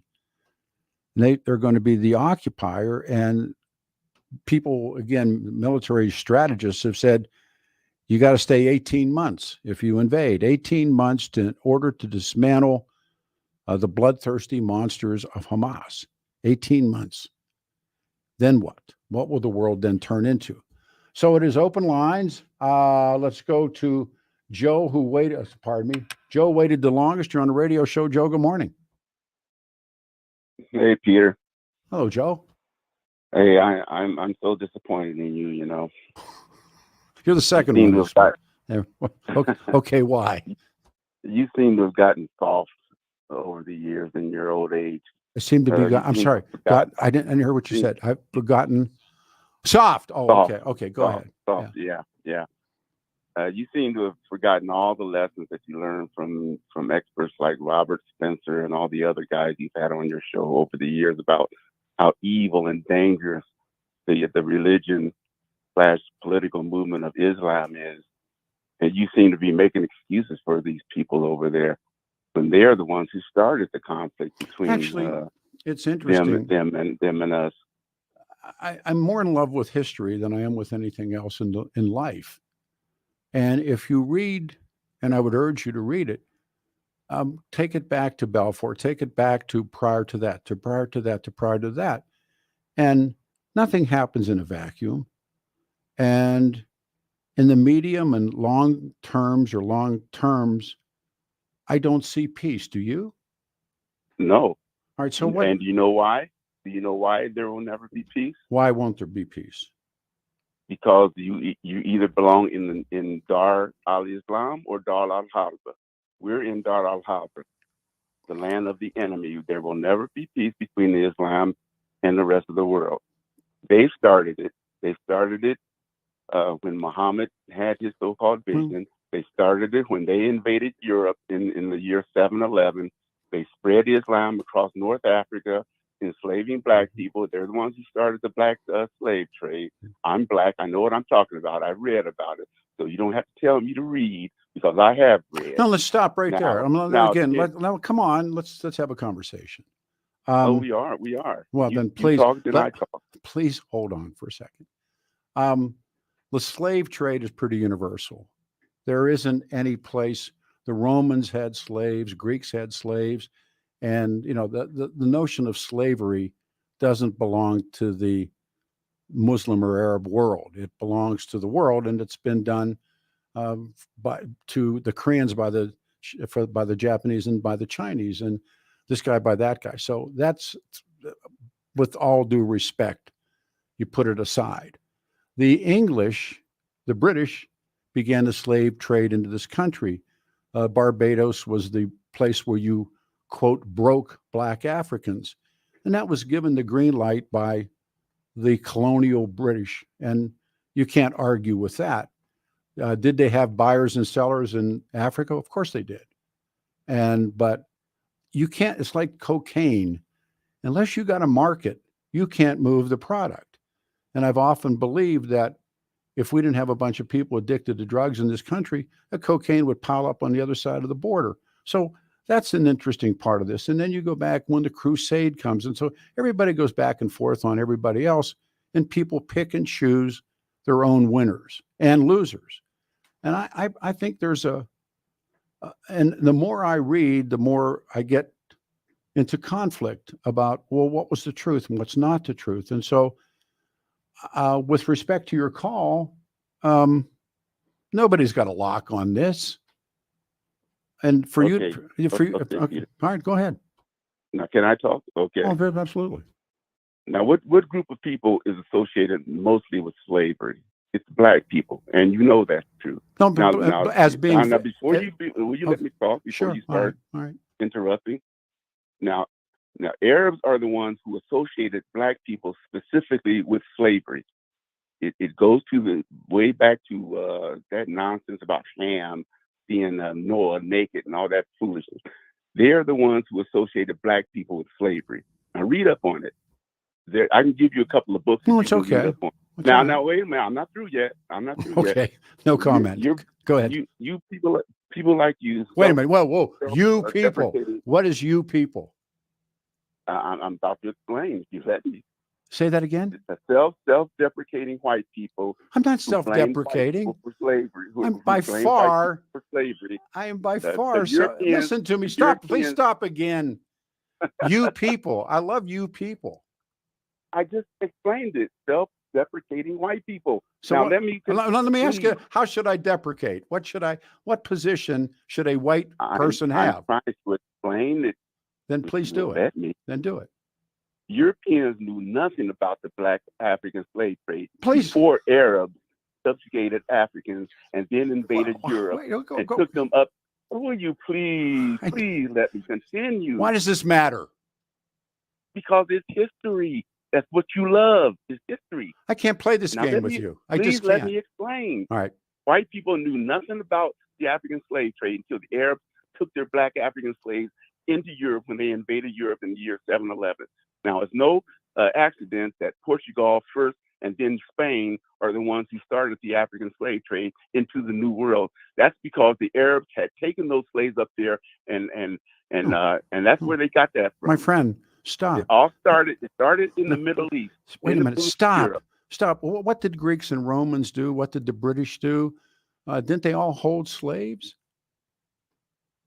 Did you hear what I said? Did you hear what I said? And by the way, people, as an aside, and I don't want to do this to you, as an aside, the Spanish in particular, Portuguese in general, they used up native people in this country, the Caribs and the other tribes, and they just murdered them all because they murdered them for any other reasons, health reasons, whatever it was. So they needed slaves. They killed their base.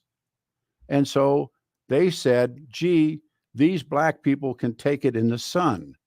And so the trade really begins with the Spaniards and Portuguese. You were right, but it got the green light from the Dutch. Oh my God, the Dutch were involved in slave trading. The Belgians were involved. I mean, to the point where, and they came to this country under colonial Britain. And I don't know this self-deprecating white guy stuff. I don't know what that means. But come back to Israel and Palestine. Come back to Israel and Palestine. Okay. What do you want to talk about? No, whatever you want to talk about. Well, I don't really care about what happens to Muslims because of what they've done. They've done a hell of a lot more to non-Muslims than non-Muslims have done to them. Now, what happened? Was it 10 years ago or so when Gaddafi was killed? How long ago was that? About 10 years ago? Gaddafi was killed at the end of what the Clintons or Mrs. Clinton called Arab Spring, which really was Arab Winter. Okay. But okay, well, 2011, yeah. Okay. The point is, what's one of the first things that Libya did after Gaddafi was killed? Well, they reopened the slave trade. All those Black people who were moving up to the Mediterranean trying to get to Europe, they enslaved them, They reopened the slave trade and put them back on the slave market.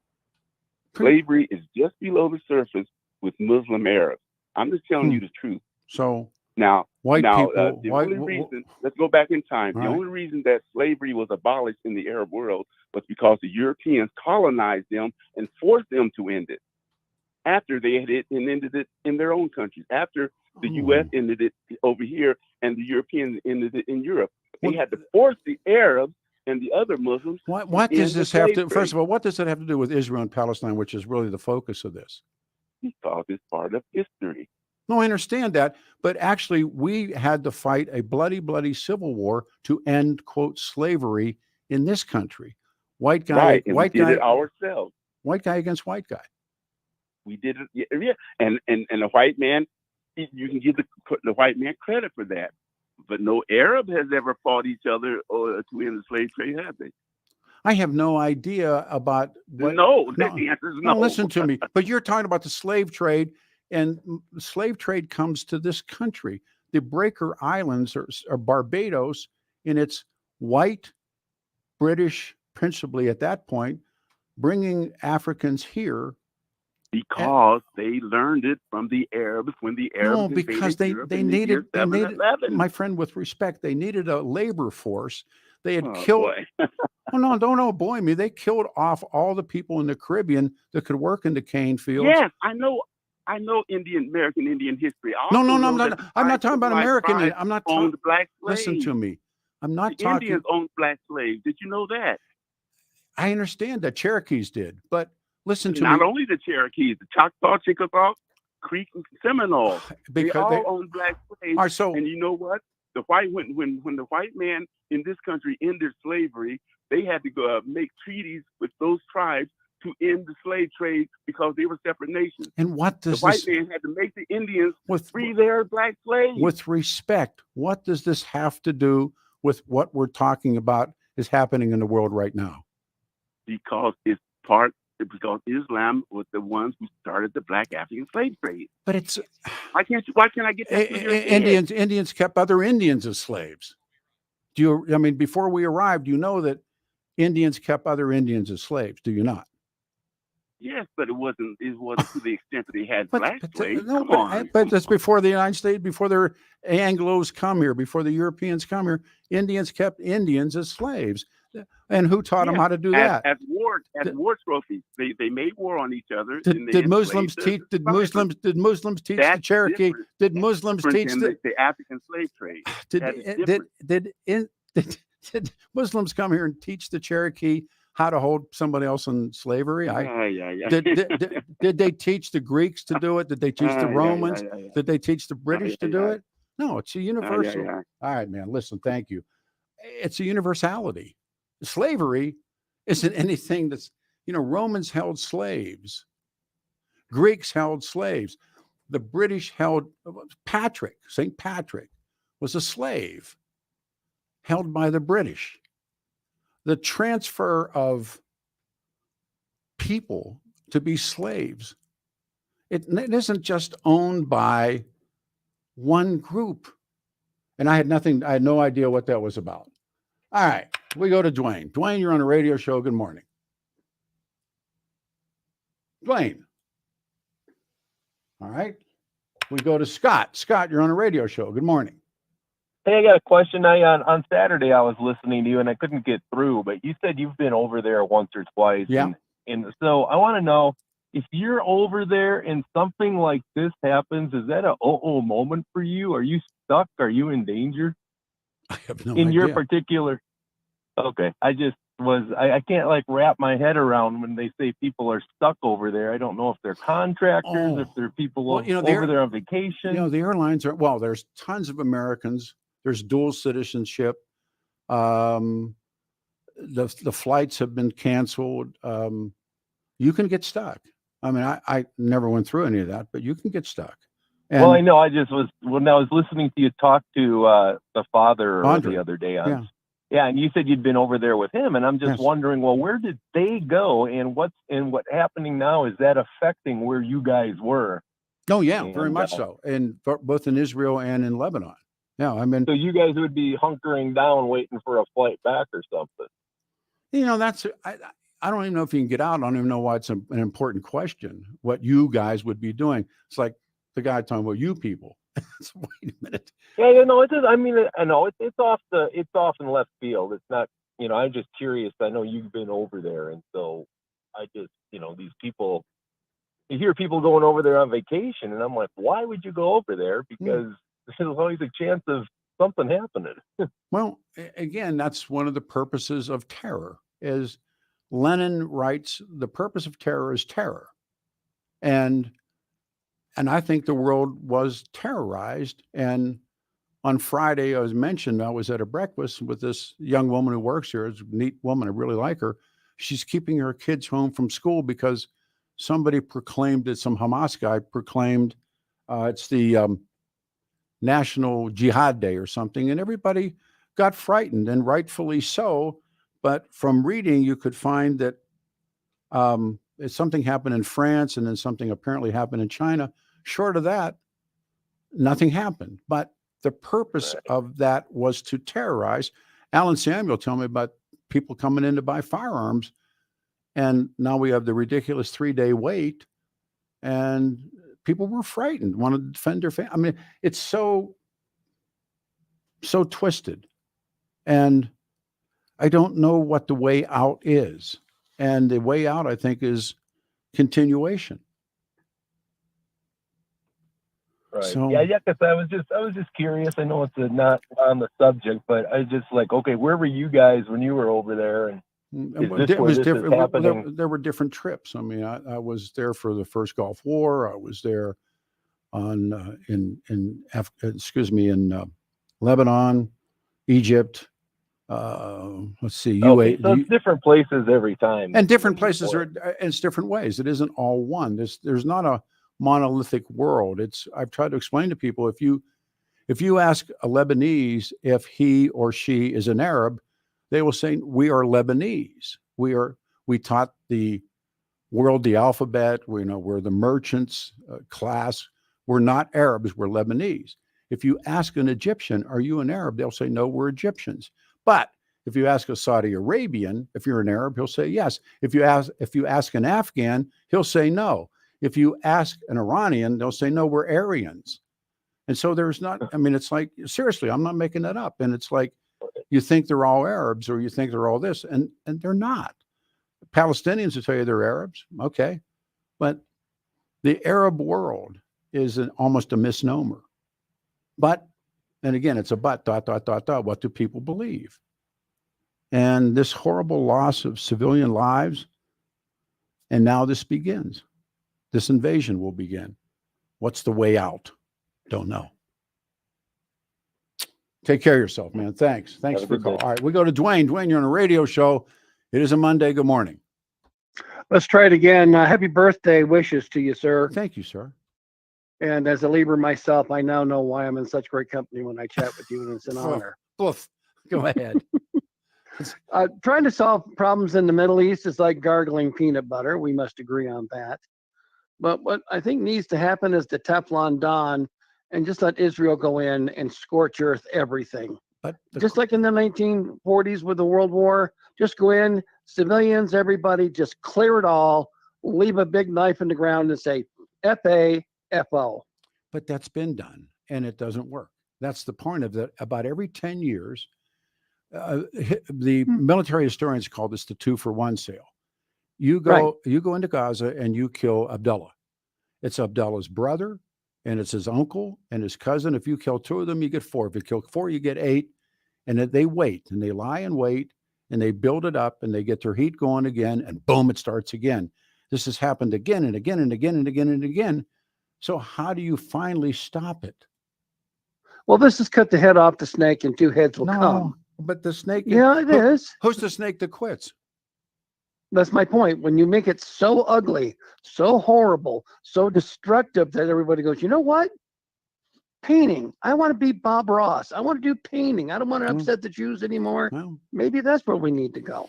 But once again, this idea of there is no tomorrow, it is only repeating itself. And seemingly, about every 10 years, one of these, this begins again. And I'm not convinced this isn't a version of the Tet Offensive, that you do this and you know you're going to lose, but you're going to make a lot of attention. These people have zero boundaries when it comes to atrocities, and the whole world is aghast.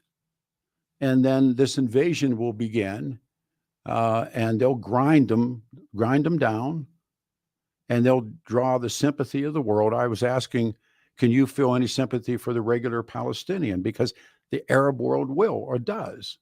And the parts of Europe and all the stuff that's going on, it's just so sick and sad. True.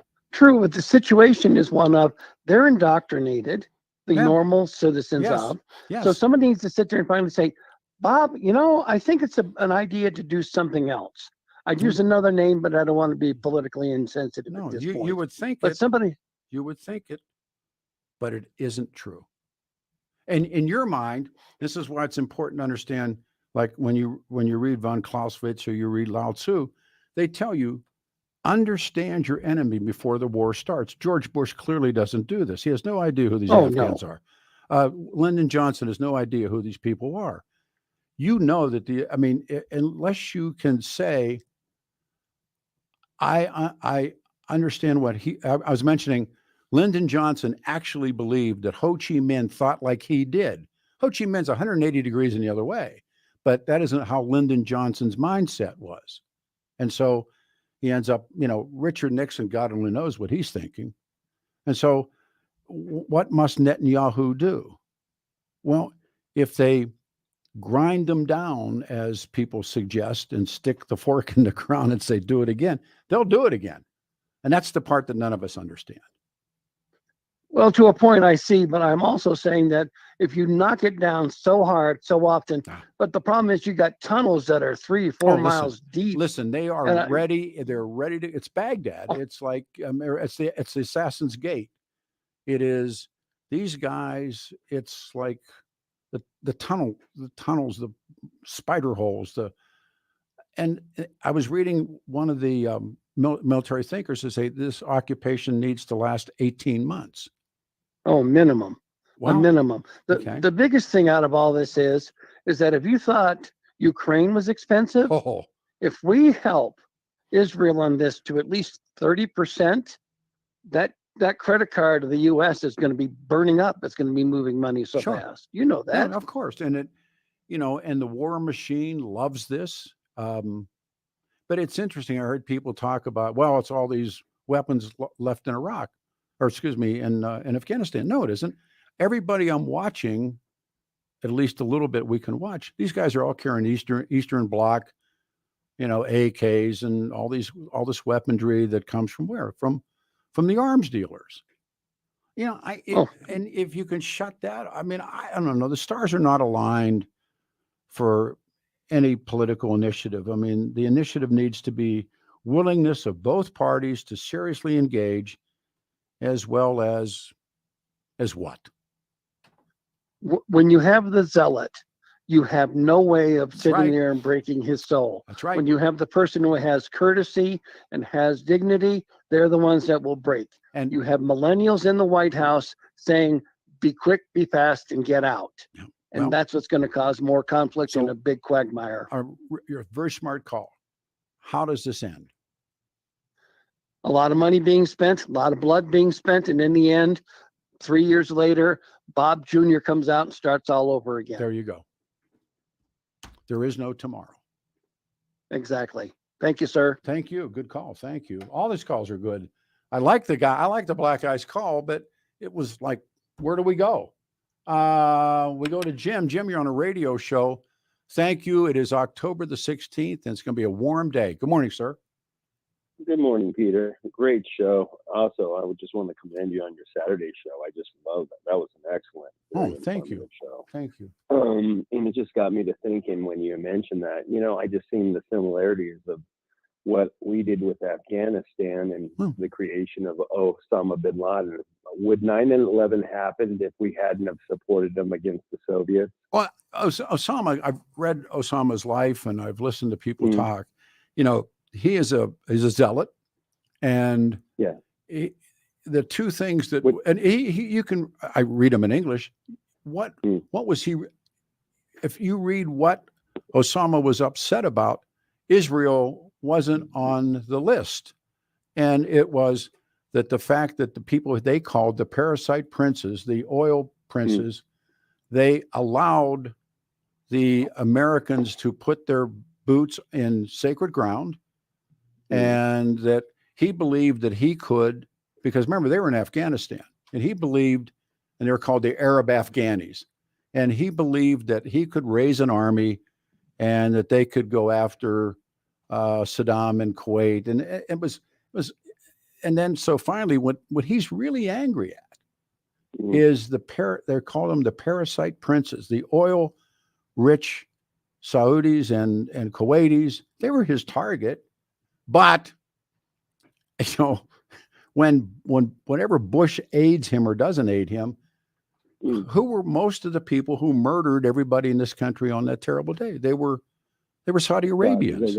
But I really think that he got his roots in terrorism based on his experience of our support of him in Afghanistan against the Soviets. Well, they all watched, and again, this notion of one man's terrorist is another man's freedom fighter, and I always come back to the big guy, Michael Collins.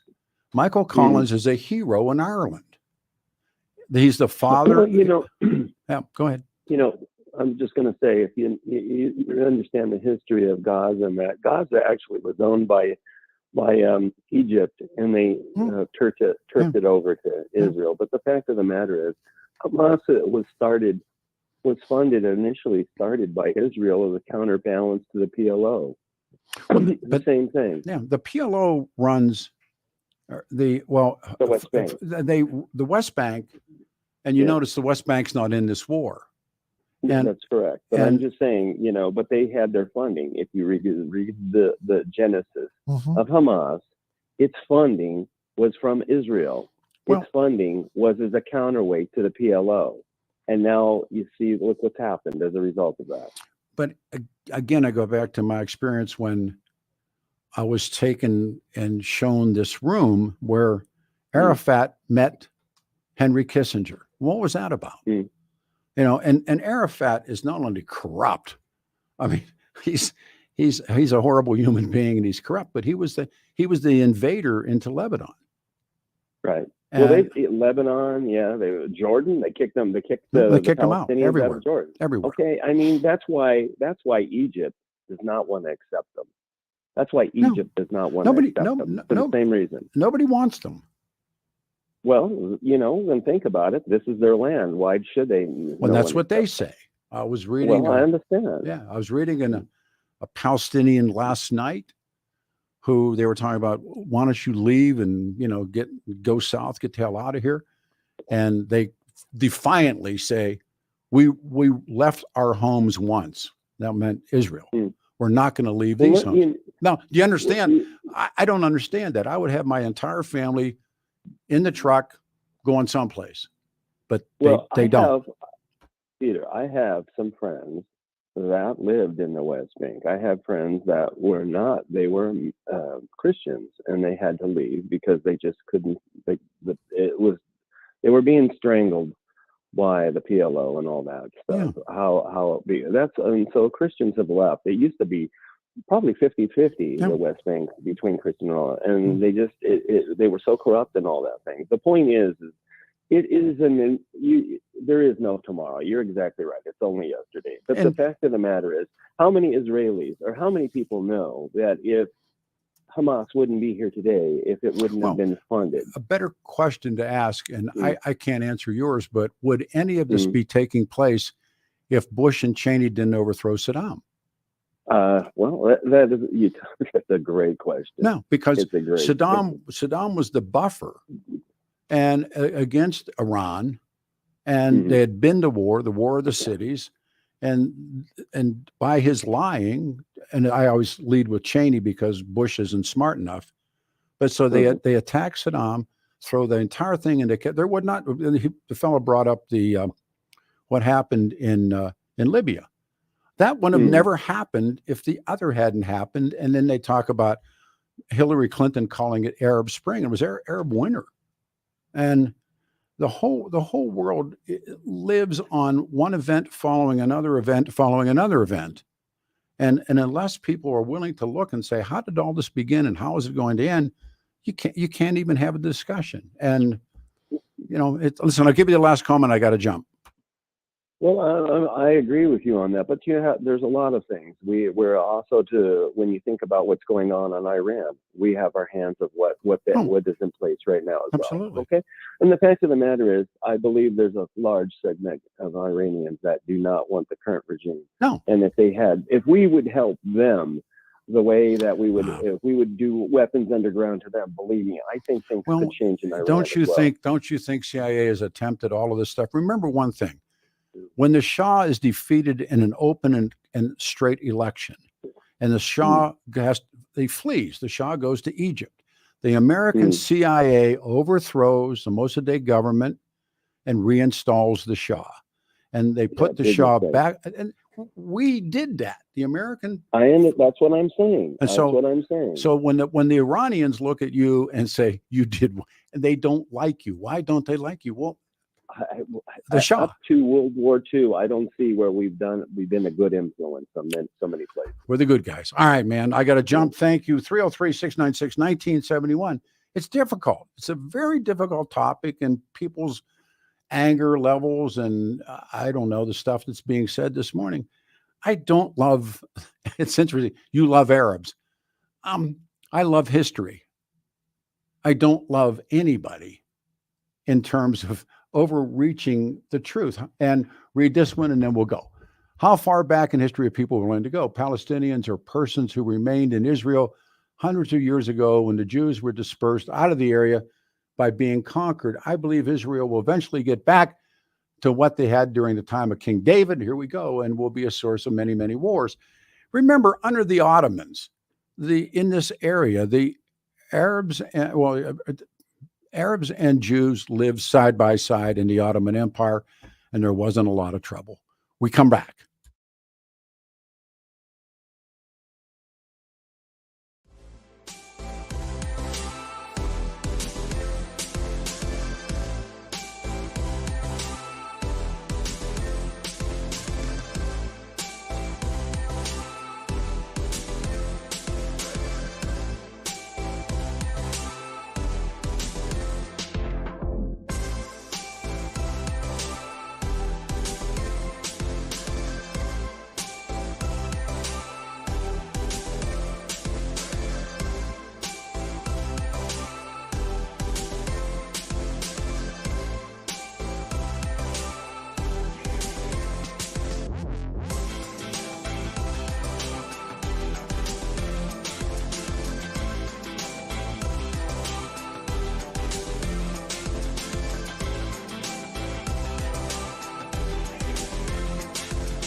Monday morning, everybody. Peter Boyles in for George, October 16th, 2023. 710 KNUS, 74 the high, 81 tomorrow. Lines are jammed. Open lines continue. Had a great call from a man identified himself as black in Colorado Springs about slavery, and it's heated up the board. Look, nobody has a lock on that. The idea that Islam or Arabs, look, if you read Exodus, the first, in the Bible, they mention treatment of slaves. Indians in this country held other Indians. St. Patrick was a British slave. The Greeks had slaves, Romans, slaves. Mongols held slaves. The notion of slavery is not anybody's lock. It is, again, although it has, I guess, some ways, some edgy parts of what people think this is about, but nobody historically has a lock on slavery. The worst that happened was under the British colonial rule. They had killed the Spaniards, and Portuguese had killed off all of the native people in the Caribbean, and they were, they raised sugarcane, and so they were looking for labor. Yeah, we could bring in black Africans. We'd killed all the indigenous people off. We collectively, or the universe, killed everybody off, so they had to replace them. And so they started bringing people out of what people call Black Africa. But it's not unique. The slaves were in Mesopotamia. And allegedly, there would be two groups of Arabs. I don't know, but the notion itself is foolish to think somebody has a lock on that. All right, Billy, how much time do we really have? 2 minutes. All right, I'm taking Bob, but know that we got 2 minutes, Bob. You're on the air. Yeah, Peter, thanks. Well, you're certainly educating a lot of people about a lot of things today.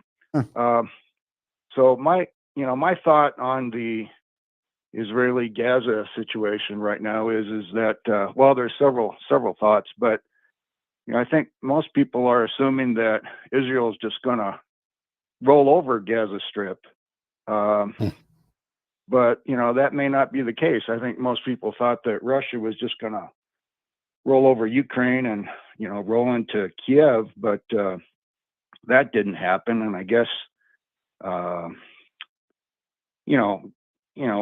Gaza is just an urban area, and the experts talk about how difficult it is to do urban fighting. So it may not be just as easy as people are saying.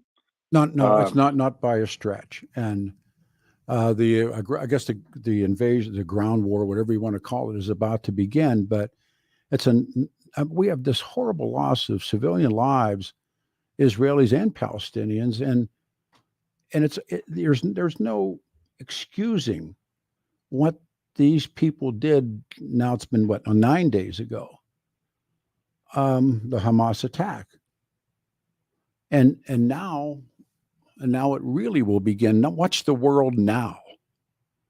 And I was reading this one military thinker who said 18 months they're going to stay. My God, what that 18 months will bring. Right. So do you have any thoughts on why Hamas attacked now? Does it have anything to do with the internal dysfunction? Well, you hear that too. Yeah, you hear all of those things that Netanyahu but part of it, I do believe, is like the Tet Offensive of '68. It's a dead man's mission, but you drew the attention of the world to you, and they were so horrible that they didn't realize what the world was going to say when they started murdering children. And yet, watch. And I was mentioning that book about the surrender of why the Japanese finally surrender. We burned all kinds of people in the firebomb raids on Japan. You tried to beat them into quitting, which eventually you did, but there was somebody to make the quit. Who's the somebody that's going to say, we're all in, we're sorry we quit? You had an emperor Hitler puts a bullet in his head. Mussolini gets hung upside down in the gas station because somebody got to quit. Okay, we quit. It's not going to happen here. Yeah, you used to say that. How do you beat a birth rate? Oh, you can't beat a birth rate. That was one of the parts of the Pentagon Papers that Ellsberg stole. They said we're not going to beat you can't beat a birth rate with these people. Right. You also talked about might making right. Yeah. And I recall the statement of General MacArthur that the great questions of the day are decided by force. Always. I agree with that totally. And I do too. I do too. And but this one, there was nothing that the British were going to do to stop the Irish. They were, you're going to go home. Remember, in guerrilla war or protracted third war, they don't have to win. They just don't have to lose. And whether it's the time of the Mau Mau or the IRA or, you give it a name, but the mindset is we don't have to win as long as we don't lose. And then eventually you're going to get tired and go home. Afghans thought that way and always thought that way. We don't have to win, but we just we can't lose. Ugh. Yeah, and this situation's been going on forever. And never. Yeah, I recently attended my 50th college reunion, and my freshman year there was a big battle going on between the Israelis and always 67 war. And sure, it's just it's just been going on forever. No, and Will, I gotta take a break. I apologize. I appreciate it, folks on the phones. Hang on, 710 KNUS Peter Boyles on a Monday.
It's Monday morning, everybody. October the 16th. We got the turnaround again coming up. High breaking format.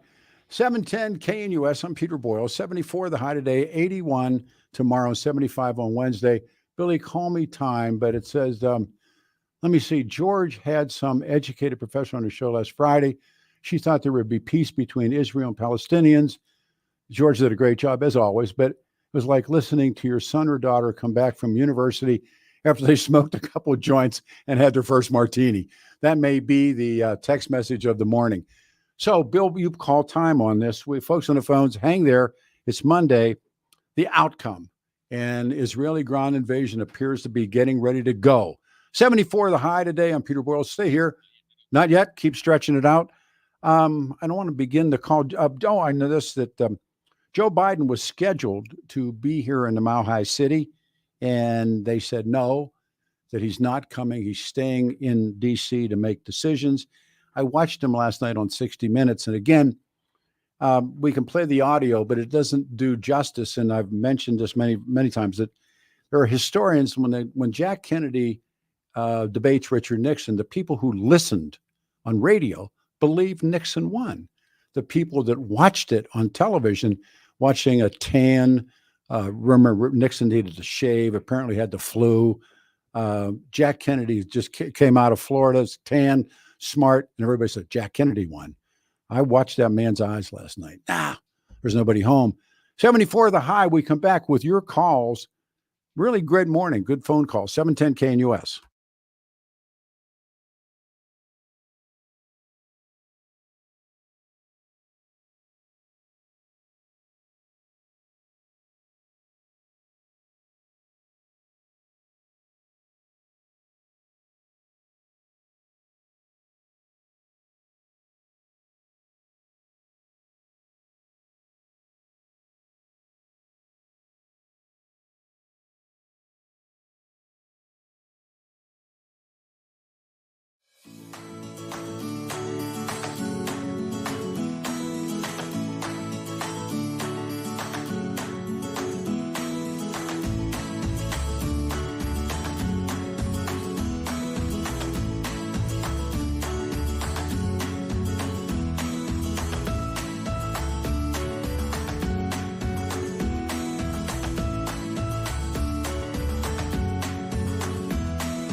Morning, everybody. Monday, October 16th, 2023, 710 KUS Weather Center weather.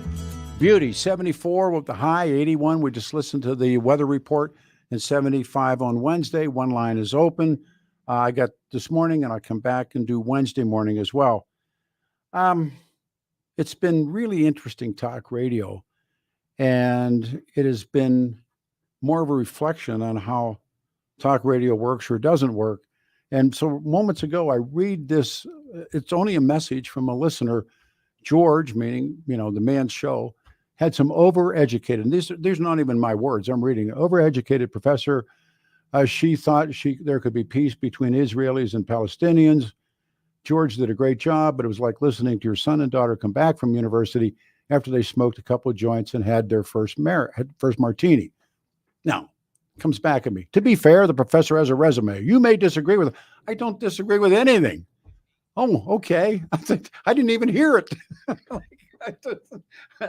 And the slave thing continues too. Talk radio, no man its master. So as now the horror show is unfolding, and the invasion is apparently about to begin, the ground war, and it's spilled into Lebanon, and Hezbollah firing rockets, and now the Israelis fire back, and people talking about the firing Tomahawk missiles from the American fleet into Lebanon. Who's winning? They apparently, I don't know. It's like it's beleaguered. It's this great sadness, and I keep coming back to this one line that says there is no tomorrow. It is only yesterday repeating itself. So here we go back to the phones. We go to Brian. Hey, Brian, good morning. You waited. Thank you. Hey, Pete. Yeah, I mean, this conflict, I've done some research on it, and it all obviously goes all the way back to, ancient times in the Bible, the Philistines and the Israelites. Now it's the Palestinians and the Israelis. And I mean, all the way back. So the land's been contested over time. And then we have the Balfour Declaration in the early 1900s. And that was just over a Jewish person helping develop some ammunition to help in World War I and II. But careful, Hill, because at the same time, Lawrence, and I'm a huge Lawrence fan, Lawrence is telling the Arabs, rise against the Ottomans, sacrifice your lives, and get rid of the Ottoman Empire. Just one more empire in charge, and we will give you your Arab free state. While in the meantime, in Europe, Lord Rothschild is making a deal with Balfour for money because the British government is tapped, and the war isn't really going well. They go to Balfour for money. Balfour is a Zionist. He is at one time. He knew Herzl. They made the deal, and the British are double dealing from both sides. And so after Balfour makes the declaration, and Sykes-Picot, and all this stuff is all interplayed. And again, as I've said many times, if you read the life of Lawrence, Lawrence has already put everything out there, and he's in Damascus, and he sees the French army march back in, and he knows that they've screwed them. Yeah, and then we fast forward to after World War II, and we're, the whole United Nations votes and gives Israel the land. Absolutely. So, and even Russia voted for it. Second person, the Stalin votes. Stalin votes right. Second. Yeah. Knowing, I believe, knowing that they're surrounded by, double or triple or quadruple the number of Arabs, and that they're going to get attacked. 48. And the first one begins. Exactly. And knowing that they were just going to be destroyed anyway. I think that's why Russia signed on to legitimize it. But, remember the state is set up. Golda Meir was the president of the Socialist International. They were socialists. They were And I'm not taking anything away from them because that was the kibbutz system. And the kibbutz system, by the way, is almost gone now in Israel. But they set up these kibbutzes, and and all these like-minded people came. But the most important part of that is the Shoah, the Holocaust that happened, and there's a moment where this realization comes to these people, and whether or not they knew or didn't know is another sidebar for history. Whether Churchill knew or FDR knew that these systematic murders were taking place. But then they looked and they saw what they saw when they liberated Dachau, and they went, oh my God. And then, the Zionist movement's underway. And remember, those guys, they said, the original Zionist guys said, hey, next time you come looking, you'll know where to find us. And it was the state. And so you have these two forces smashing against each other.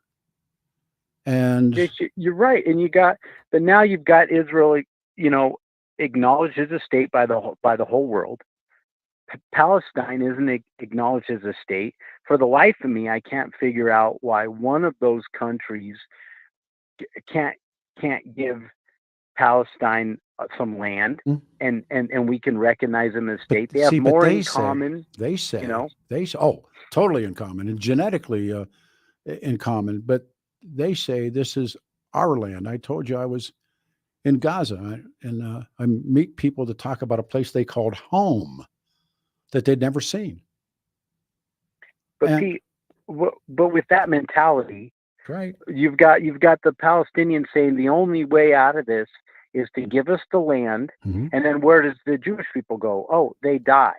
They go into the sea. So last night, so when President Biden says last night that there has to be a creation of a Palestinian state, what does that mean? Where? Well, yeah. Well, yeah. Where? In parts of Israel. So again, we see they gave them the Gaza Strip, they gave them the West Bank, and look what's happening. So a two-state solution doesn't seem like it's going to work. There wasn't. It just gets closer to your enemy. But there wasn't any other way out. In other words, the Gaza and the West Bank, and it's interesting. West Bank is, I guess, relatively quiet, but that's Fatah, and Hamas is different. They don't, and they're governing organizations, bodies. But one is one thing, one is another.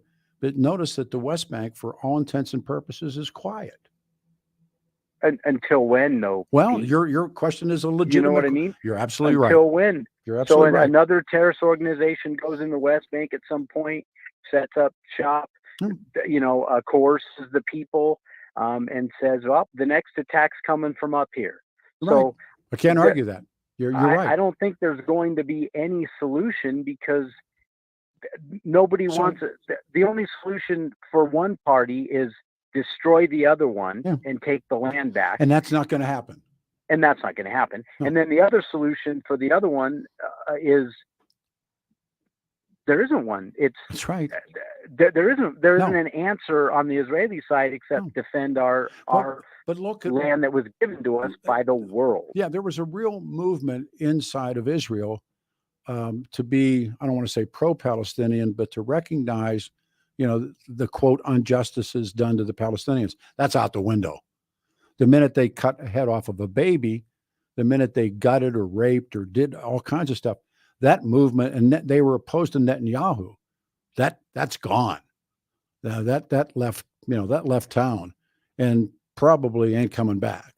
But there was. I think this is to provoke a proxy war. Well, either to drain us with the U.S. with money, trying to support Israel, or trying to get the U.S. and Iran in some sort of proxy war. Because I don't see the end game for the Palestinians, but I don't see even the beginning of why do this. No, why, but the example. What's the point? The example that came to me historically was Tet Offensive, 1968 February, and there's a city called Hue, and that was the principal. And the NVA and the VC did horrible things, and they were when they had to dig the bodies up, and these people were dismembered and had their heads cut off and their arms cut off and their kids buried with them. That was Tet Offensive. The United States military militarily won Tet, but that wasn't the point of it. And you can read Gap and you read these guys. Why did they do it? Well, they wanted to show you, and we're still here. And it gets back to that point in reading about protracted guerrilla war in the third world. All you got to do is not lose, and you'll win. And the intelligence failure on the Israeli side is suspect. But look at us, this country on 9/11. Was that an intelligence failure? I think there was warning signs we didn't follow. Okay. But and the Egyptians now say they told the Israelis 3 days prior to whatever the hell you want to call it, and nothing was done.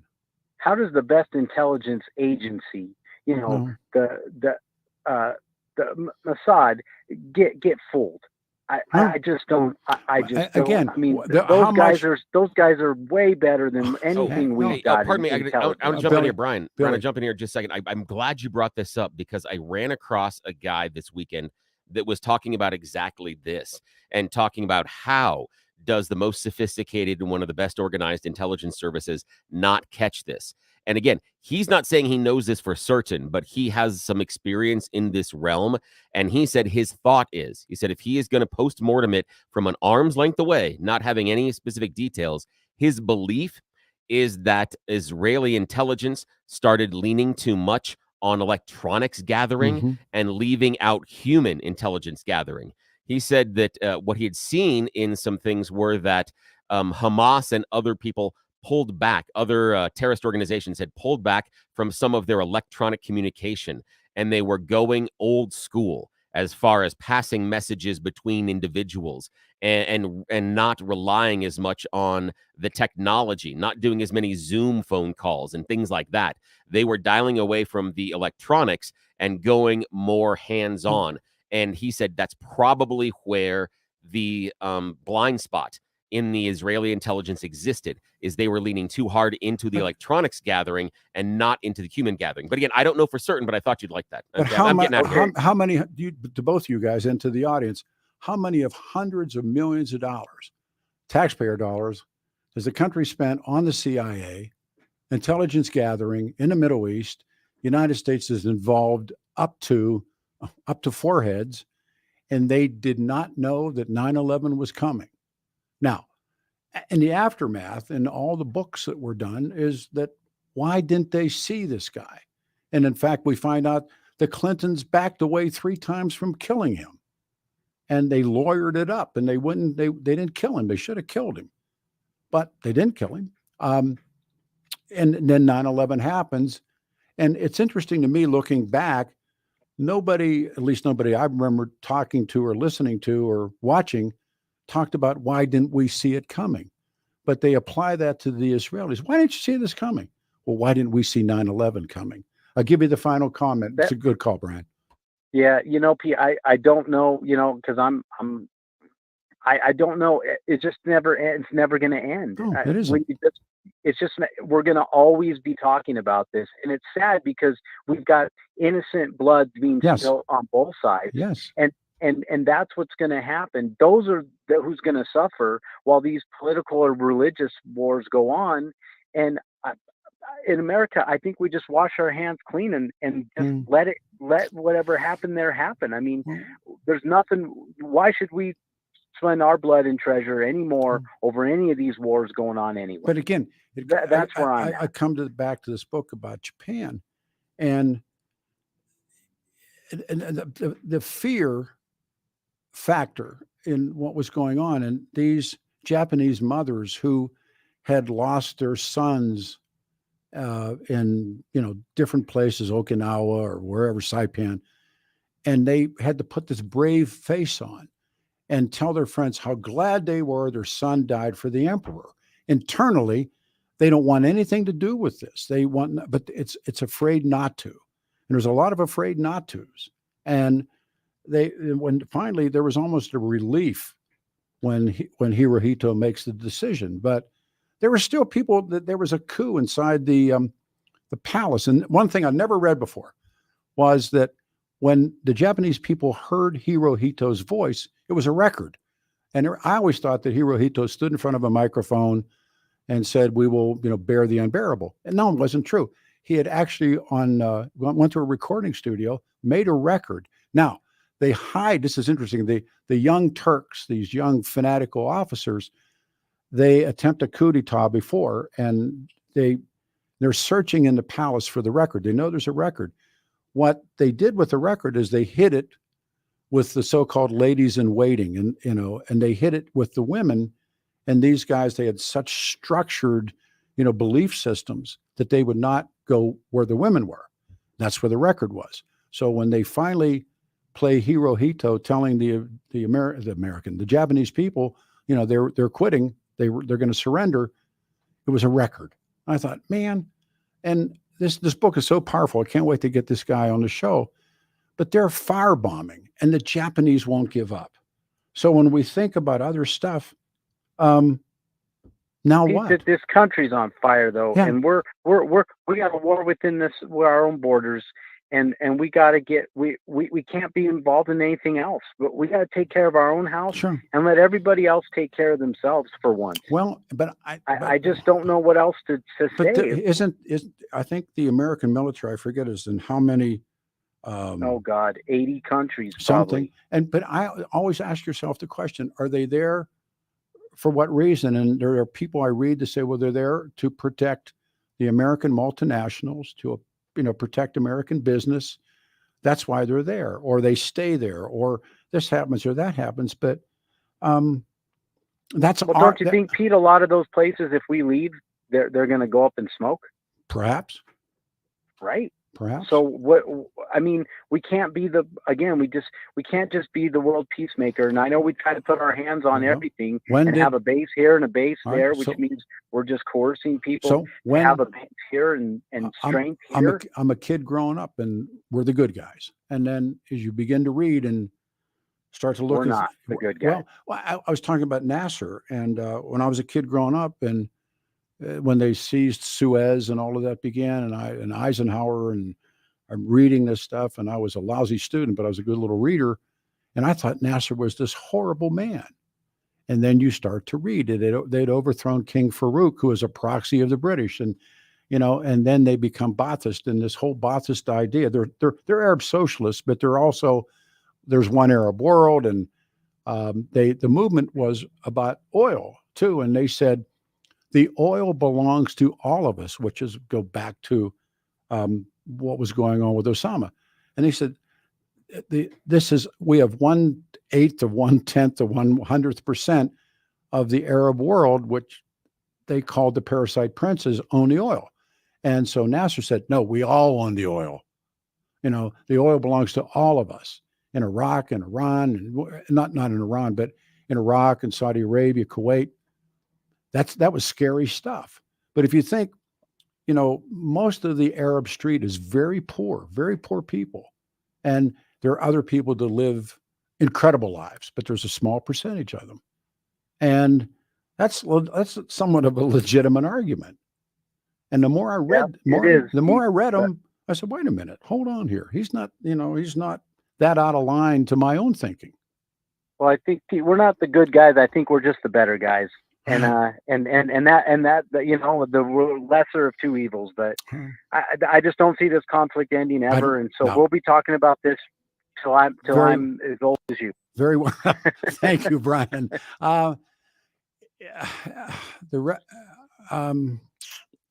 It is apparently beginning the ground war.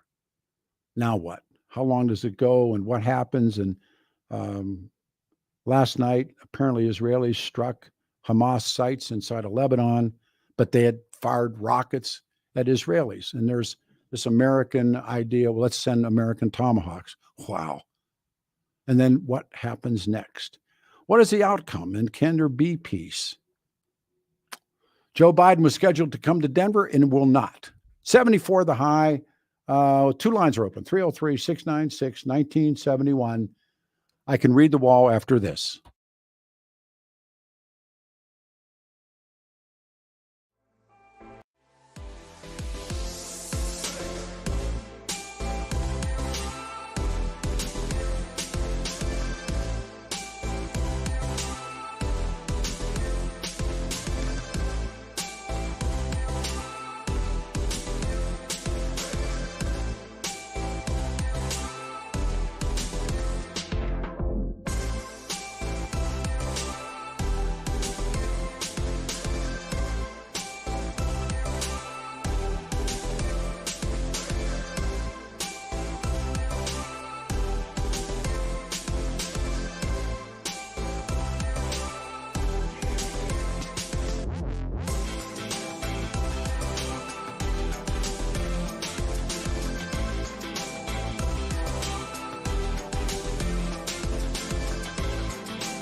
Morning, everybody. Mikey Boyle in with Peter Boyles on a Monday, October 16th, 2023.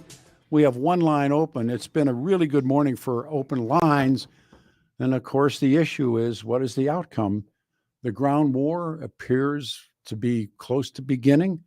I was reading some military strategists who said they have to at least stay for 18 months, a year and a half.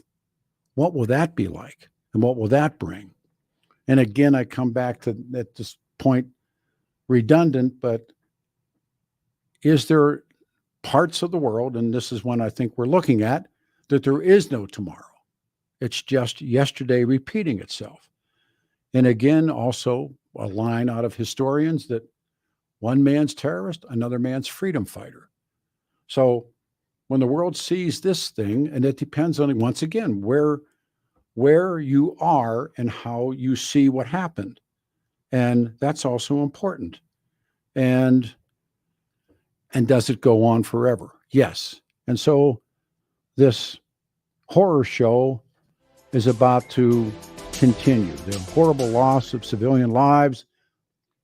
The international community now is poised to do what? There's no peace initiative. Palestinians in Gaza, the history of the region, the opposite effects taking place.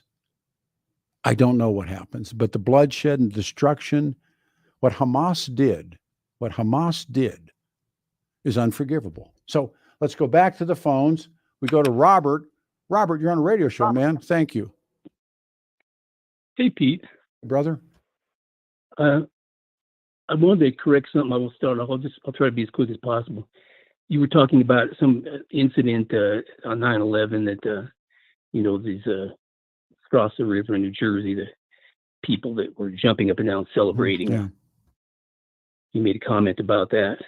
Yeah. And you kind of poo-pooed it like it was a joke. Anyway, I didn't. Wait, hang on. Go ahead. Can I just say something real quick? I don't know if it was a joke or not, but the first thing I heard when I got up on the morning of 9/11, I woke up and it was pretty much over. It was 9 o'clock this time. TV set was on.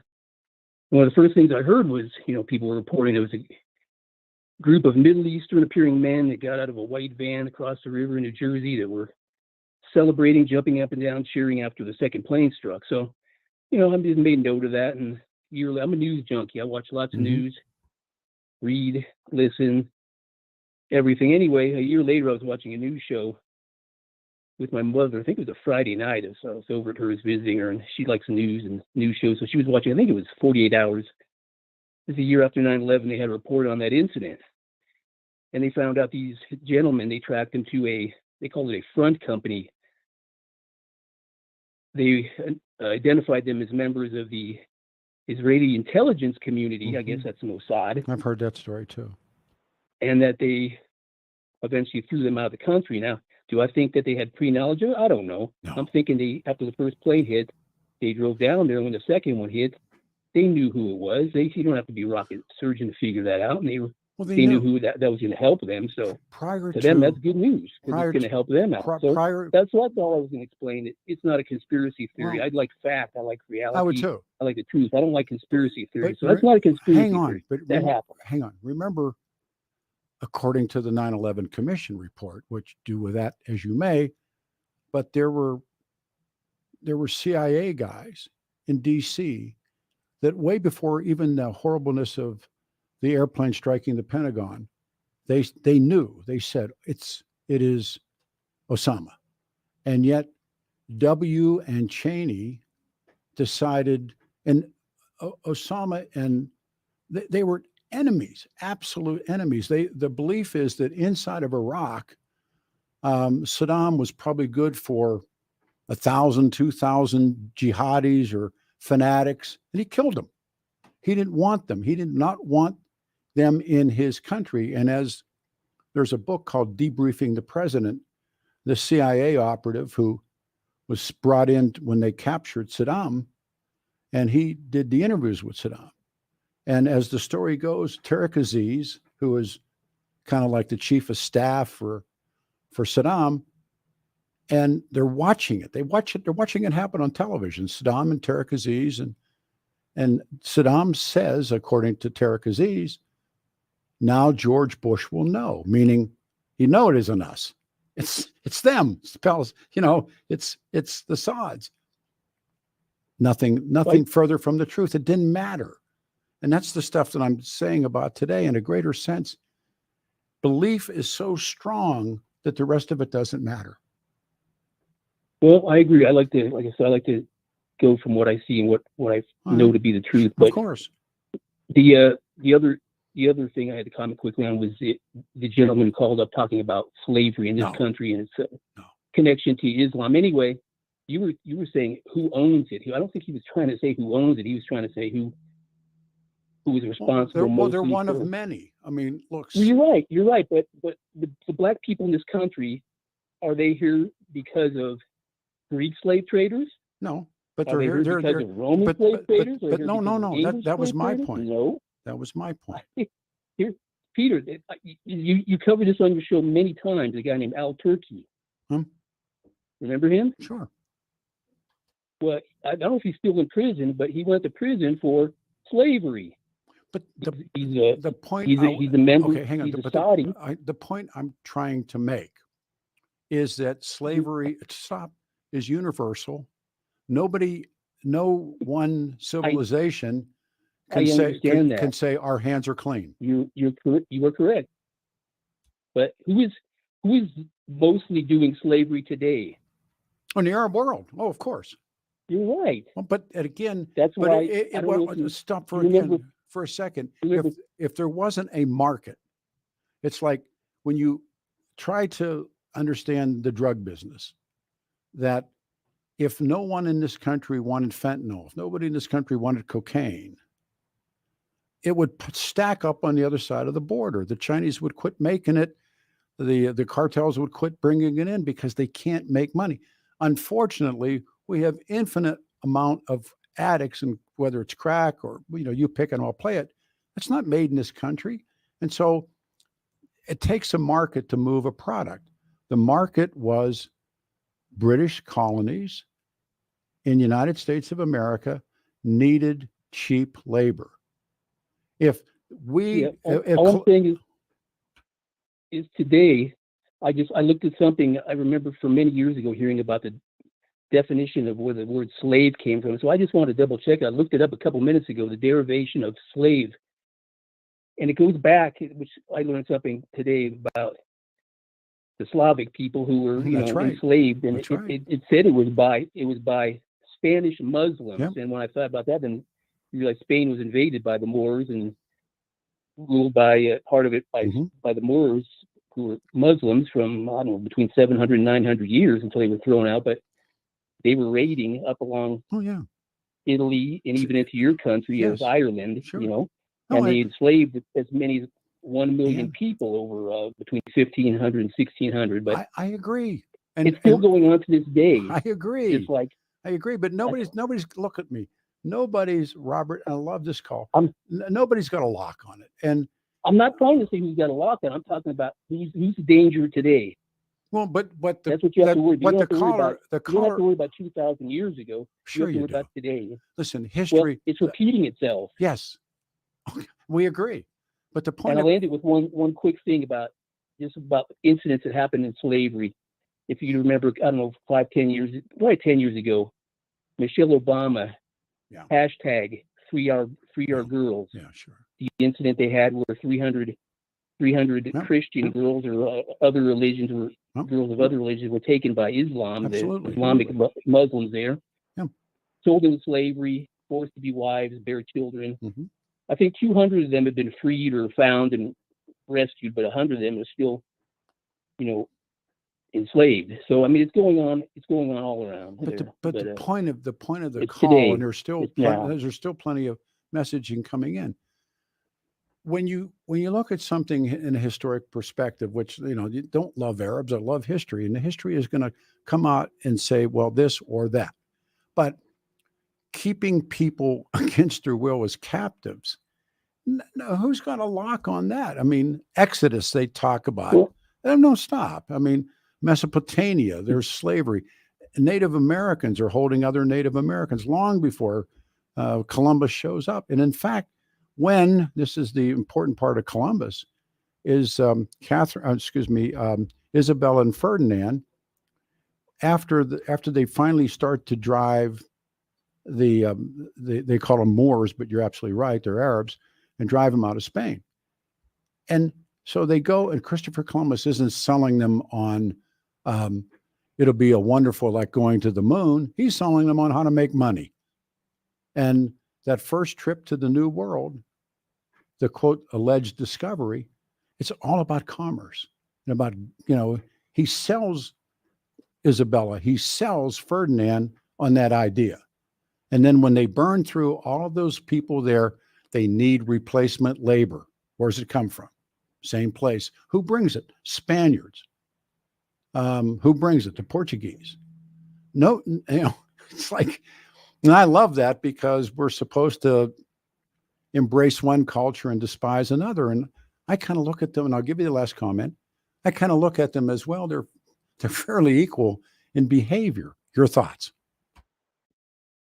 Well, I just, like I said, I was kind of defending the caller a little bit because I don't think he stated that he was trying to say who had a lock on slavery, but it's just what's going on today. It still exists today. I think there's still slave trading going on in North Africa, and you had it happen here in America. Yeah, and people don't realize that what a danger it still is. That they're the greatest danger that the West has, and I'm talking about American, European, Westerners, is the spread of communism and the spread of Islam. It's the two greatest threats. Well, there are three great forces, and it's the one force is not democracy.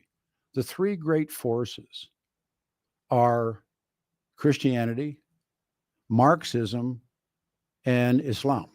And they have holy books, they have martyrs, they have an object. Hang on, But how many Christians do you know that are imposing their will and like that on anybody today? Oh my heavens! It's just the opposite. It's the other two that are imposing their will on. I just told you once again in history, they have sacred books and holy men, and they send up prophets and missionaries, and their methodology really, one thing about Islam and about Judaism, it doesn't seek converts. Islam does. Christianity does. Yeah. And, you can convert guys by the sword, both sides of the wall. And no, seriously. I mean, when they took Jesus up the Yangtze River, it was on a gunboat. And you can't not see that for what that is. I'm just worried because now you have politicians saying we should bring these Palestinians here, which is insane. And there's other politicians who are saying we got insanity. Why is it? All right, first of all, I'll follow up. Why is it insane? Because you're allowing this country to I become agree more with Islamized than it is. It's already being Islamized. Yeah. It's insane. What do you think is going to happen? That's the question you always ask. When and this is about to kick off, the invasion. It's not going to get any better. It's not going to be any better. And I'm reading guys are saying they have to stay for 18 months. How you imagine what that's going to be like? Taking nothing away from their intent to grind these people to death, but and again, it was a very good call, by the way. How do you think that's going to end? I've seen this happen. I don't know how many times. I lost count of how many times where they've been attacked, they've attacked back, they've blown up either the West Bank or the Gaza Strip. They've rebuilt it, and then they've re-attacked the Jews again, and the Jews attacked them. I've lost count how many times. And they tell you why. It's not going to change until maybe they start using nukes. I started reading, and the first person that when I really tremendously got interested, there was a doctor. His name is George Habash. You can Google him. He was a Christian. He was a physician. He's Palestinian, and he starts to write. And I'm an undergrad, and I started reading George Habash. And again, it's like looking at Nasser then and today, but then they get these incredibly monstrous, horrible human beings like Arafat. And you're going, how could you get Arafat? You got Arafat. How much money do you think Arafat stole? Oh, 100 million? Mm-hmm. And he hid it in banks in Switzerland. He's a bad guy. Yeah, I agree. He was. And so, and even in 2006, the last election in Gaza, they voted. They voted to bring in Hamas. I agree. People don't realize they voted for that insanity. But then that was the last election. Like after. Well, that's like them voting in, Hugo Chavez down there. Sure. And or wherever they voted that insanity in, and then they lost their freedom. The Ortega brothers. I'll give you another example. The examples are everywhere. That's why Fidel never held elections. Smart move. All right, thanks a lot. You take care of yourself. Very good call. Take care, Pete. Bye. Good calls. We need a break. Let's take a break. 710 KNUS.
All right, 74 will be the high today. We just have a few minutes, and I wanted to do this. My daughter, Shannon, joins me on air, but Dr. McWhorter joins us as well. And I've been talked to by great friends, Mel and all the guys from today, about hyperbaric oxygen therapy. So I took my daughter, who has been in a long health struggle. And I want to, first of all, hey, doctor, good morning. Thanks for coming on the show. We got about 5 minutes. Thank you and good morning. Thanks, Pete. My pleasure. Hey, honey, good morning. Thank you. Hey, good morning, Dad. Good morning, doctor. So on Friday, my daughter went for her first hyperbaric oxygen therapy session. She's going again today at 4:30. This is a remarkable doctor. These guys are going to become sponsors of the show, but I wanted to get it off the ground. Shannon, real quick, talk about your experience on Friday. It was wonderful. Everyone there is very professional. They explain how everything works. They walk you through it. And then once I got into the hyperbaric chamber, I was given a walkie-talkie, and you're allowed to have your cell phone in there so you can, watch, stream things and text your friends. And like you, Dad, take selfies and send them to everyone you know. And you just lay there and relax. You can take a nap. It's just fascinating. And then when your time is up, they depressurize the hyperbaric chamber and help you climb out. And I felt like a different person than I did climbing in. We're going to be representing this, and I'm probably going to try it for the first time myself on Thursday. But I have a friend of mine who had a major stroke and went through this, and it helped. And you read these stories about sports figures and others, and they're sleeping in these things. And yeah, Michael Jackson did it, but that was generations ago. But you're going today at 4:30 again, right? Correct. And yep. And so now they have people that watch you. Right. There was this nice young gentleman named Logan, and every few minutes he would peek into the little window and ask me how I was doing. And I just gave him a thumbs up, and let him know I was fine. And then I kept texting you and letting you know I was fine. And it's amazing. I just kept telling myself I was in the space station, Doctor, so tell me what happened to my daughter on Friday. Yeah, so hyperbaric oxygen therapy allows us to increase oxygenation to 100% saturation in the blood supply. And as that circulates through your body, whether it's going to your brain or your muscle bellies after a workout or your organ structures and systems, it provides a better oxygenation to that tissue. And so as we are aerobic organisms, meaning we require oxygen to function, the better the oxygenation in the body, the better the cellular function is. So you tend to notice things like clearer focus and better cognitive function, as well as accelerated rate of healing and greater energy levels throughout the day because your cells aren't having to work so hard to do the same job. And there's a wide slew of benefits that come from this, and just about any individual is a candidate for utilizing that modality. It's real quick, you guys, and this is a plug. You can call them at 303-353-9623, and you have a deal right now. And my daughter took it. You get $100. $100. You get how many visits, Shannon, for 100? I believe I got 5 of them for 100. Yeah. And this is like she's paying. And so, doctor, we're at about 15, 20 seconds. What happens when somebody comes and meets you guys? And they're at 75 South Madison. What's the first thing you do when they get there? Yeah, so we're in Suite 201 upstairs. And as soon as you walk through the door, you're going to be greeted by my friendly and well-informed staff. So do your intake info and chat a little bit about what you got going on. I hate to interrupt. I got 10 seconds. The phone number again, please. If you want to do this, call them and try it. 303-353-9623. I got to cut it short. I love both of you. I'll call you right after. Thank you, George, for letting me do today. It was a rough show, but it was smart. Thanks, Billy.